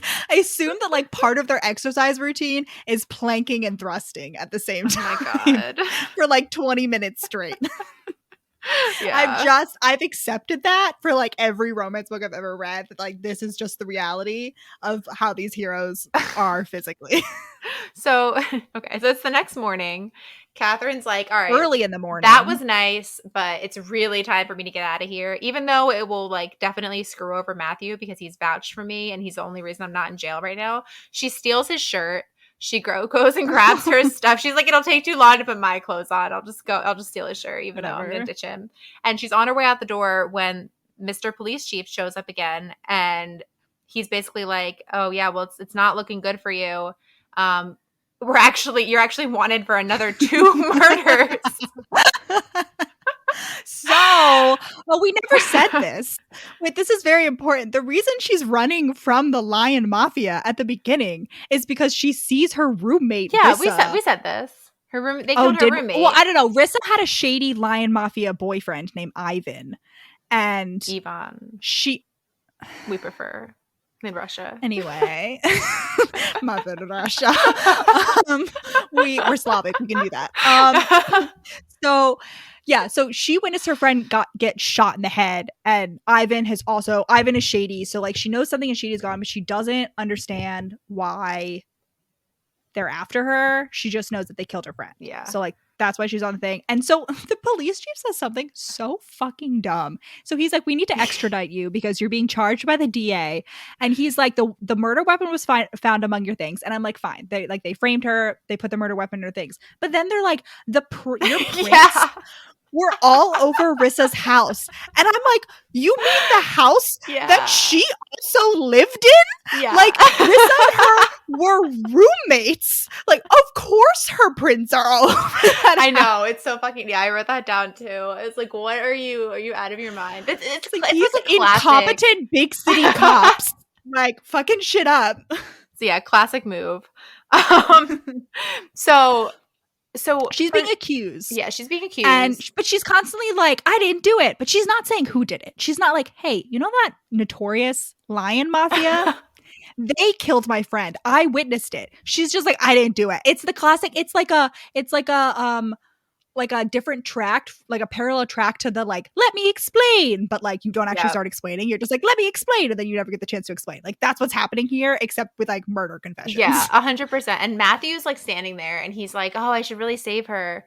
But I'm kind of like bummed that she was going to ditch me. Like she was about to leave. So he hesitates like a second too soon. And then before he knows it, she's zooming down the road on the hour-long trip to the police mart. No, Rachel, listen, this was something that I was a little bit confused about because Matthew is like, he does like in the next scene, he is like, oh my God, like I can't believe I hesitated. But she's like, I didn't do it. And the police chief is like, I have to take you. And Matthew says, no. And then the police chief has his little act of rebellion.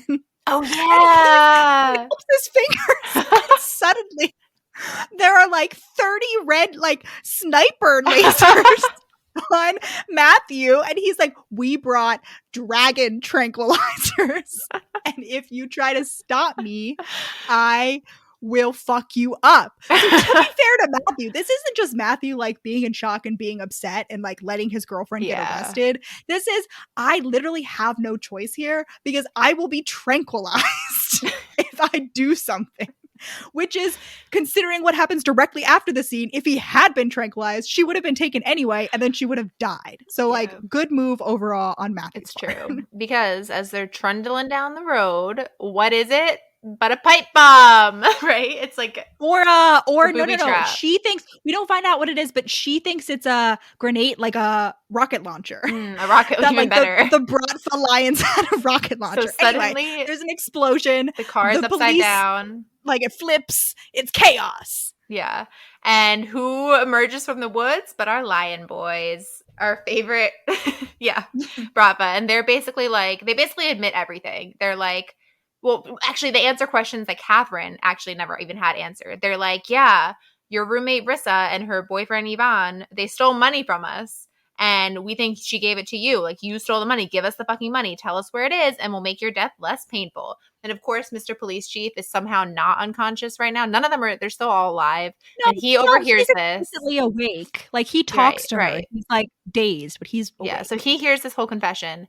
And so it's not looking good for Catherine here or the police. She's about to get get this information pulled from her when who shows up on the scene but a 50-foot dragon with golden scales and razor-sharp claws, spreading its wings and tossing its head back with a roar. Finally! It only took until page 148 of this 200-page book, but we got there in the end. Matthew the Golden Dragon. Great. Wait, before just a to rewind. The reason he does this is because Catherine drives off, and then Meg, the housekeeper, is like, Matthew, you silly boy, you're about to live the love of your life. And he's like, I couldn't go.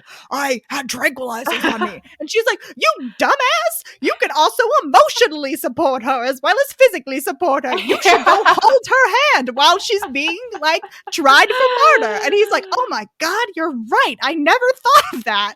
And so he's speeding off after her. He sees the explosion in the distance and he turns into his dragon form. Because dragons, unlike lions, definitely do not need a bullet to kill their enemies. This is so fucking great. He barbecues them. He burns them to a dragon frying. Yes. And I cannot get over the fact that the crux of this book is that Catherine is being accused of a murder she did not commit. And then Matthew proceeds to murder approximately 20 different people. And I know that they're criminals, and I know that they've just attacked a police chief, and I know that he's doing it somewhat in self-defense.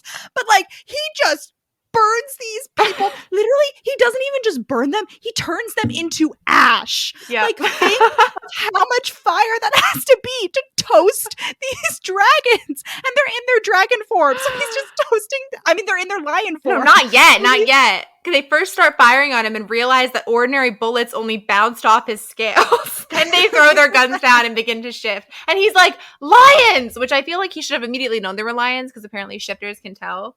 But yeah, no, it's incredible. He just he chases them down. He does the classic thing where he leaves one alive to go give the boss a warning. Well, no, he doesn't do this yet.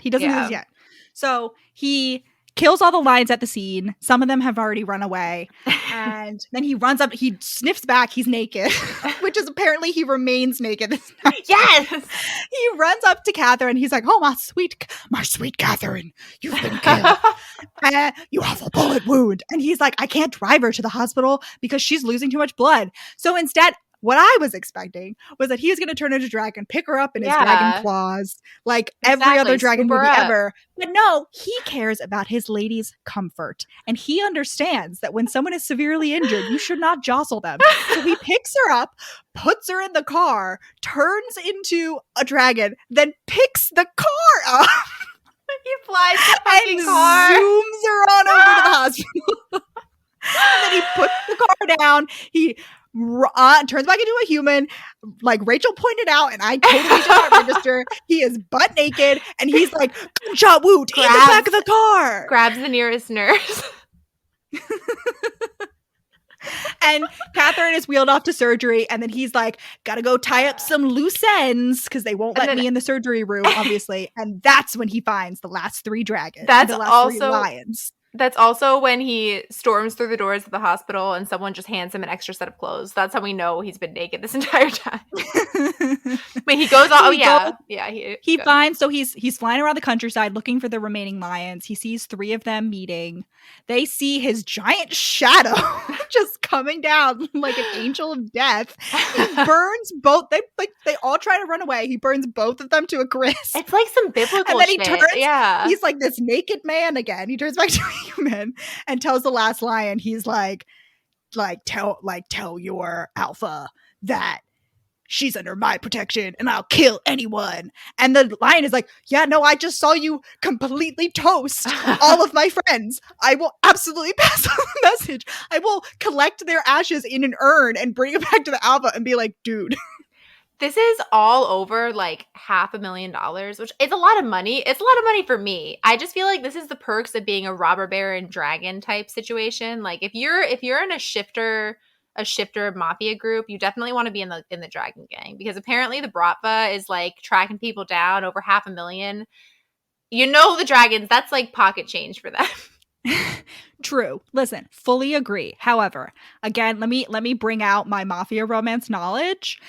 It's a pride thing, you know? Like, it's really not, it's a pride thing. They are both pride.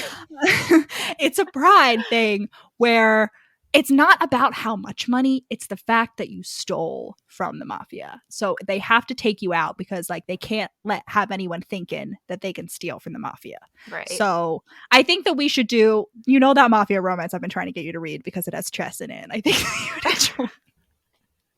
But we'll talk about this more in depth to how the mafia romance trope works. So he puts off back to the hospital where the rest of his siblings have shown up. And also his friends, Ben and Nate and Kate. 10 out of 10 for rhyming sibling names. Yes. The gang is all here. I think it's funny that there's a character named Kate and a character named Catherine. True. Interesting choice. But once again, that's how we know it's real and not fiction. This is a real story. Yeah. So anyway, they're getting all the doctor's giving him medical information because guess what? Guess whose name is on the hospital? The Lennox name. They paid for the hospital as well. And then we have the big reveal. "Excuse me, doctor," a voice from behind them said. "I don't think you should be discussing a patient's treatment with non-family members because Catherine is also a fucking identical twin. Oh my god! Except for some reason, Matthew can tell that she's an identical twin, even though she couldn't tell that he was." Well, I did not see that twist coming. It is some soap opera shit. I love it. I'm here for it. I was like, oh my god, Christina is on the scene. Yeah. Anyway, so Christina comes in. She's all British. She's all polished. Christina's a badass. We love Christina. And she admonishes the doctor for violating HIPAA and is like, don't talk to these losers anymore. Like, give me my sister's medical information. And they're all super salty about it. They immediately turn on her and try to flex their Lennox power. And they're like, oh, Christina must have gotten to the administration since every nurse and doctor we try to talk to immediately shuts up, citing privacy laws. Yeah, or maybe they're just well-versed in the laws they're supposed to follow. Like, what? It's a HIPAA violation. He even calls his lawyer. He's like, Sorkin, what can we do? And Sorkin's like, no, I mean, like, nothing. Yeah, that's just how that works. They're like, who the fuck is this woman? Kate huffed, kicking a nearby garbage can. Kate, it's her literal fucking twin sister. Like, what? Well, yeah, because she's like, I'm her sister. And they're all like, Matthew, did you know that Catherine had a sister? And then Christina is like, well, I could pull out like my passport or my driver's license, but like we literally look the same. So like, I don't think I need to do that. And she also shows up. She's super rich. She shows up with like a crew of what's the word? Like bodyguards. Bodyguards. And they're Greek and they're like guarding the door. What's her last name? Her last name, she's like, I'm Stavros. Christina. So she reveals my name is Christina Stavros. So apparently, Catherine's last name is Archer. And apparently that's their mom's maiden name. And when she married their stepdad, who is the alpha of the Stavros wolf pack. Well, they figure this out as soon as they find out her last name. Yeah. No, they're about to figure it out. She's like, so Christina puzzles off with the doctor and like Kate or someone is like, Stavros, wait, as in the Stavros wolf pack? Like the billionaire, like Greek Wolfman. Yeah. And so we find out that Catherine and Christina are somehow connected to them. So they have like a Greek wolf groupie guarding the door, and they're like, oh, we need to create a distraction so we can get in there and talk to Catherine so she doesn't leave. And they're like, worst case scenario, I'll dump an entire bottle of X-Lax into a cup of coffee and flirt with him a bit to get him to drink it, which is just like classic 90s/80s movie move. That is not how laxatives work, my friend. You don't just like take a drink and then immediately have to shit your brains out. It takes like 8 hours. Like, what? I don't know. I love this like this random like 90s like afternoon family comedy show, like Caper. Like, I'm imagining them all like running around the hospital. Some like clown music is playing in the background. Like they're opening doors. You know, like it's like Scooby Doo, like the classic. Like, they're being chased. They're opening doors. Like the villain's going in another door. They're coming out the other door. Then they both open the doors. The villain. They're like, oh, and then they close the doors. And like, they're just running around. Like this is what I'm picturing. So they finally settle on the best plan being for Jason to impersonate Matthew and go to Christina's hotel pretending to want to like apologize to her for being rude earlier. So that's how they slow her down finally. And they somehow get rid of the bodyguard.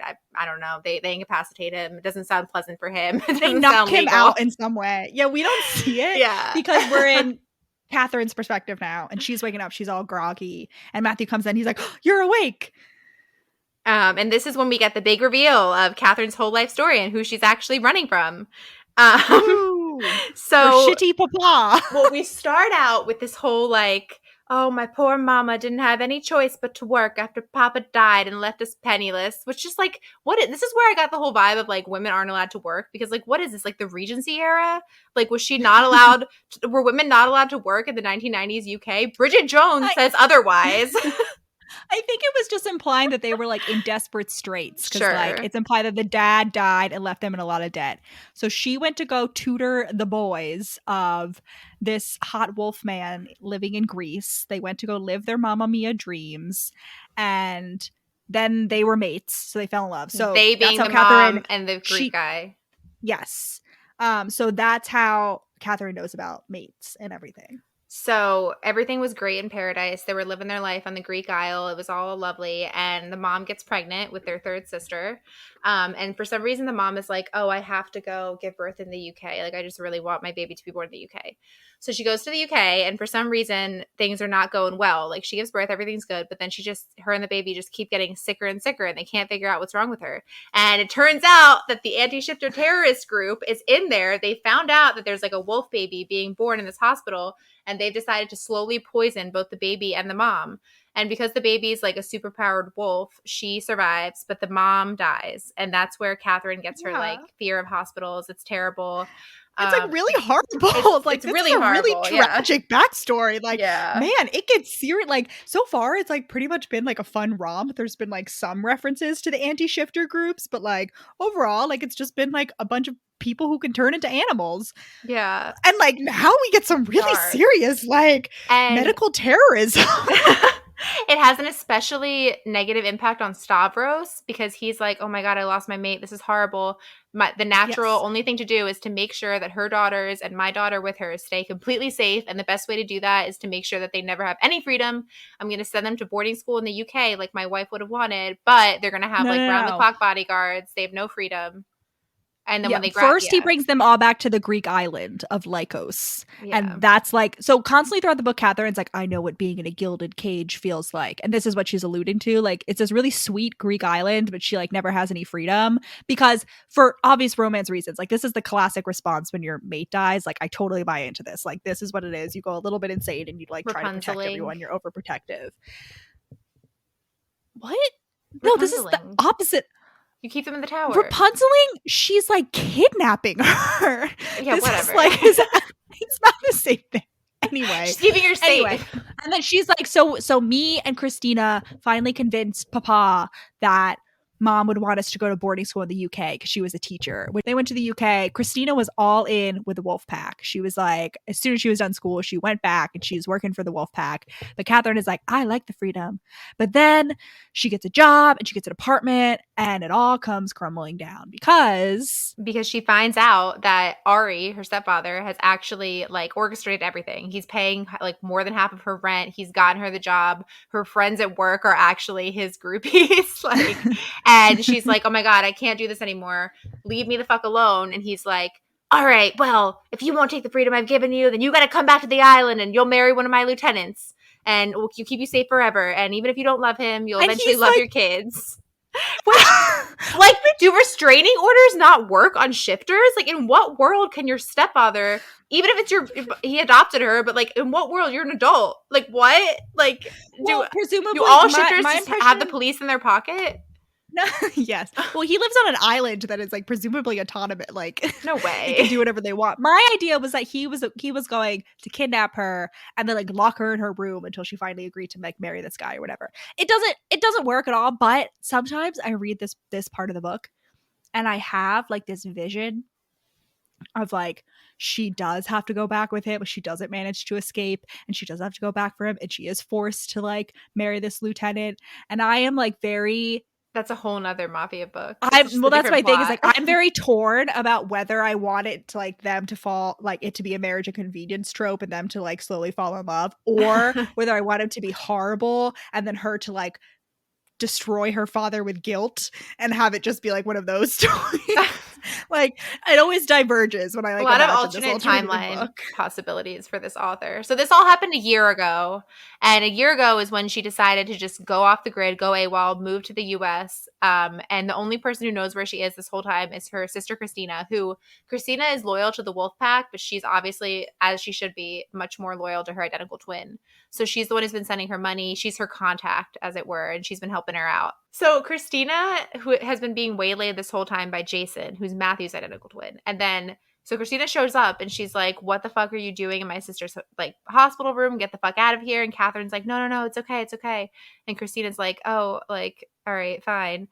And then somehow they're like, oh, sorry, we had to send Jason to pretend to be me, like to waylay you. And she's like, what? Jason's your brother? What are you talking about? And this is what I'm like, oh my God, twin mates, double twin mates. We're getting it. Oh my God. Because Christina can't tell that they're identical either. But I'm still like, why do Jason and Matthew see Christina and Catherine as identical? They can tell them apart, but they still think they're identical. It's the effect of your soulmate on you. If you're part of the family, it's your soulmate. It doesn't extend like their family. Christina and Catherine's family doesn't have that magic. Anyway, it's amazing. It's the next book. I love it. But the whole time, but clearly Jason's dragon has realized that they're mates, because the dragon also knows that it's mates like outside of the twin thing. And there's the whole, you find out what happened on their little like cold night of like distraction. But like she says, what? You guys are twins? And Matthew was like, oh! And then Jason behind him is like, like waving his like hand in front of his like, he's like, no, Jason's don't like, say anything. Oh. Like Jason's like, oh, it must just be because I have the same DNA as Matthew. Like that must just be the reason that she can tell us, or she has the whole same DNA as Catherine. But like, we're like, no, dude, come on, cut it out. Cut it out. Matthew's like, I don't know. Like, I can tell that like Christina's not my mate. Like, what does your dragon say? And Jason is like, shut the fuck up. We're not gonna talk about this. I'm not talking about this right now. And I'm like, you're right. Gosh. That's next book's story. So we get a little family reunion because Christina's like, I'm sorry, when I heard you were in the hospital, I had to take the family jet. So I had to explain to our dad, like, where you were. But he's really sorry. Like, he's like seen the error of his ways. He just wants you to have a relationship with us. He's like gotten over his whole like obsessive trying to kidnap you situation. And he walks in the door and he's like, I don't know whether I can believe that. Or no, Matthew's like, how can we believe that? And then Papa comes in and he's like, ask him yourself. Yeah, he's like, my Katerina. For some reason he calls her Katerina, which like, is that her real name? Is that just like the translation into Greek? Whatever. It's just like, yeah, it's the Greek. Yeah. Yeah. And so he's like, oh, you are mates with the dragon. Oh, okay. Oh, like, I guess this is like my comeuppance. I highlighted this line. What? Okay. Well, first of all, he's like, oh, I'm sorry. I never would have sold you like chattel. And I'm like, I don't know that I believe you, which is why I sometimes have that fantasy of like her making him feel guilty. I'm working he does feel therapy, guilty. Okay? He clearly he does feel guilty, but I'm saying like feel really good. Like he goes through with it and then like she really makes him suffer. Anyway, I highlighted this line that I think is important. Fuck. Oh, this is how I got to it. Okay. I don't know how the Kindle app works. He's like, come back to like Greece with me. I'll give you more freedom. And she's like, no, I'm going to stay here because this is my mate. And they're like, and he's like sad because he's like, oh, I wanted you to come back, but like, okay. And then he looks at Matthew and he says, Blackstone Dragon, I entrust you with one of my greatest treasures. I implore you to keep her safe and happy. And Matthew says, I will, Alpha. Thank you for your treasure. And I'm like, I I was like, have we suddenly time traveled into like medieval Europe? Like, I love it so much. I hate it. I think it's so great. Is it alpha? Do all the shifter packs have alphas, or is it just because he's a wolf? Yes. Is it just like that outdated wolf? No, it's all because the lion pack has an alpha too. Oh, okay. The lion pack has an alpha. Yeah. So everything's all the shifters have alphas, and it's great, and I love it. Everything's happy in Double Twin Land. We end the book with a surprise engagement party for Katerina, Catherine, and Matthew. She has a 5-carat ring, which like. Have you Googled what a 5-carat ring looks like? That's costume jewelry at that point. Like, what? It's like, I mean, I get it. You're like a fucking robber baron dragon with your own castle. Literally every time I read this book, I look up what a 5-carat ring is. And every time I'm like, Jesus Christ. It's like your entire. So for those of you who don't want to do the Googling, for any of you that remember Kim Kardashian's engagement ring when she was engaged to Kanye West, the one that got stolen by the Parisian when she got like kidnapped and robbed by the Parisian people, that's how big it is. It's that ring. If you know what that looks like. Otherwise, just Google it. Look at your finger from the base of your knuckle to your first digit. Picture that, and then equally as wide. That's a 5-carat ring. It's so big. But like, I think, Rachel, like I understand that you don't like it, but like I kind of love it. Like part of me, like for me, my ideal engagement ring would be like a plain like gold, like thin gold band, and then just like a giant diamond. Like I want my hands to feel heavy. No, I want to get carpal tunnel in my left hand as well as my right hand because of the weight of this ring. If your goal is to make sure that people know you're a super rich dragon robber baron, I don't think that's going to achieve it, because the average person on the street is going to see that and be like, that's from Claire's. That's from Forever 21. That's costume jewelry. Yes. No. Costume jewelry. No. It's too big to be real. I don't know. I guess it depends. Whatever. I like it. You're wearing the furs of your enemies at the same time as you're wearing this ring. Then it's a little more plausible. Yeah, missed opportunity for Matthew. Why didn't he like just slit one of the lion's throat, and then he could have had a great like rug or like a cool jacket made out of lion. We know he has talons in addition to the fires. It's definitely doable. Okay, dark thought. Do you think there's like a black market of like specifically shifter pelts? I was just thinking, like would that be illegal? Fucked up people. Would that if you like cooked up a shifter, is that cannibalism? No, we have to stop talking about it. They're explicitly not human. So no. We can't talk about this. We can't go down this rabbit hole. I don't want to think about this. Don't eat shifters. I mean, like, don't eat lions in general, but like, no, on the barbie. No, we can't do the Australian accents again. That can't be our calling card. Anyway, that's the end of the book. It's a great book. It is. It's been 2 hours. This is gonna. I know. I can't be our longest episode. This is for the shortest book by far. Like this book is only like 400 pages. Short. It's so short. It's short. It's like a category romance, like Kindle Unlimited. Very short, very speedy, ready, but so much to talk about. She packs. Alicia Montgomery just packs so much into this book. It's great. I can't believe how much I enjoyed it. Like I'd never read anything like that before. Welcome to Kindle. It's because self-publishing, first of all, is very impressive. I would never be able to do it. That seems very hard. But it can be so much more creative than traditional publishing, because like traditional publishing has like all the bureaucracy and like very much like this is what mainstream audiences want and we can't deviate from that. And self-publishing is like, I don't fucking care. I wrote this book, I converted it into a PDF, and I am now uploading it onto the internet for anyone to buy at any time. And like, if I want to write about vampire, mafia, elephant shifters, fucking giant blue aliens with big dicks, then I will. And there will be an audience for that. And that audience is me. Yeah, there's definitely an audience. I love it. 10 out of 10 recommend. So, the final tallying, cat scale, where do you stand? I think we should do like a 1, 2, 3. Say it. Like 1, 2, 3, each say our rating. Oh, see, when you first texted me that, I thought you were saying like we should rate it from like 1, 2, 3, and I was like, no. Okay, wait. I need to think about it. Can we discuss it first before we give our rating? Sure. So here's the thing: the inciting incident of this book is specifically involved with lions. So like right off the bat, we already have a lot of cat presence. But they're the baddies. We also have specifically that line. Yeah, but we didn't specify that the cat presence has to be good. I know, I'm just talking about the vibe, positive. Though. If the cats are the baddies, that's almost negative points. Okay. So we have that. We have the muling line. Yeah. We have Luke the lion. Yes. Who does get his own book. We have, this brings me back to, are the dragons more cat-like or dog-like? No. The evidence I have, in this book, they feel more dog-like, but again, we do have How to Train Your Dragon, which if people don't know, the dragons the main dragon in those movies is based on a cat.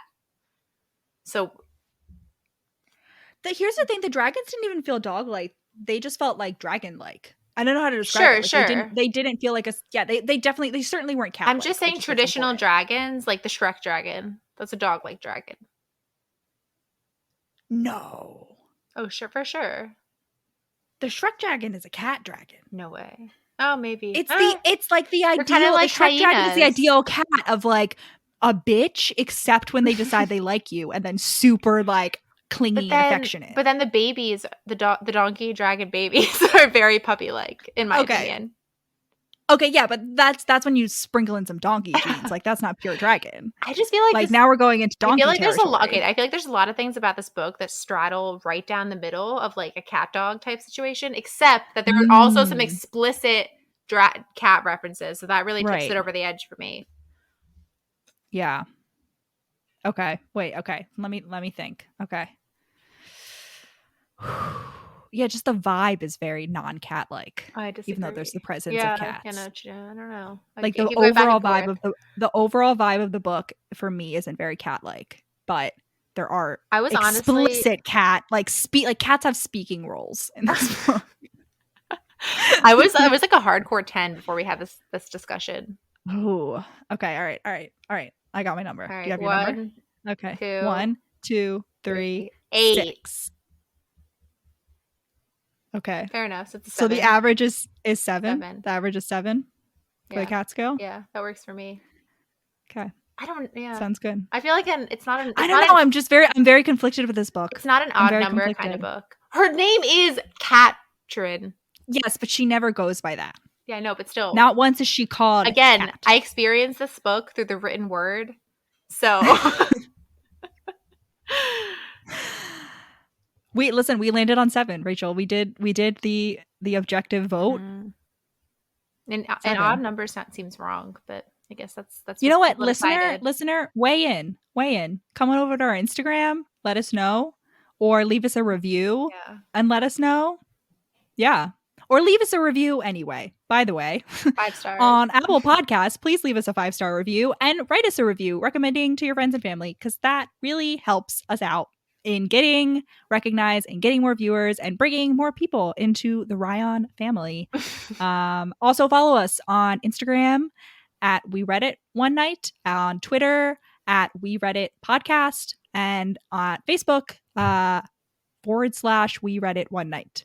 And our email is, you guessed it, we read it one night @gmail.com. If anything, do it for the physical safety of your family and friends. Bears are everywhere. You never know. It never hurts to be too prepared. I thought you were threatening our listeners.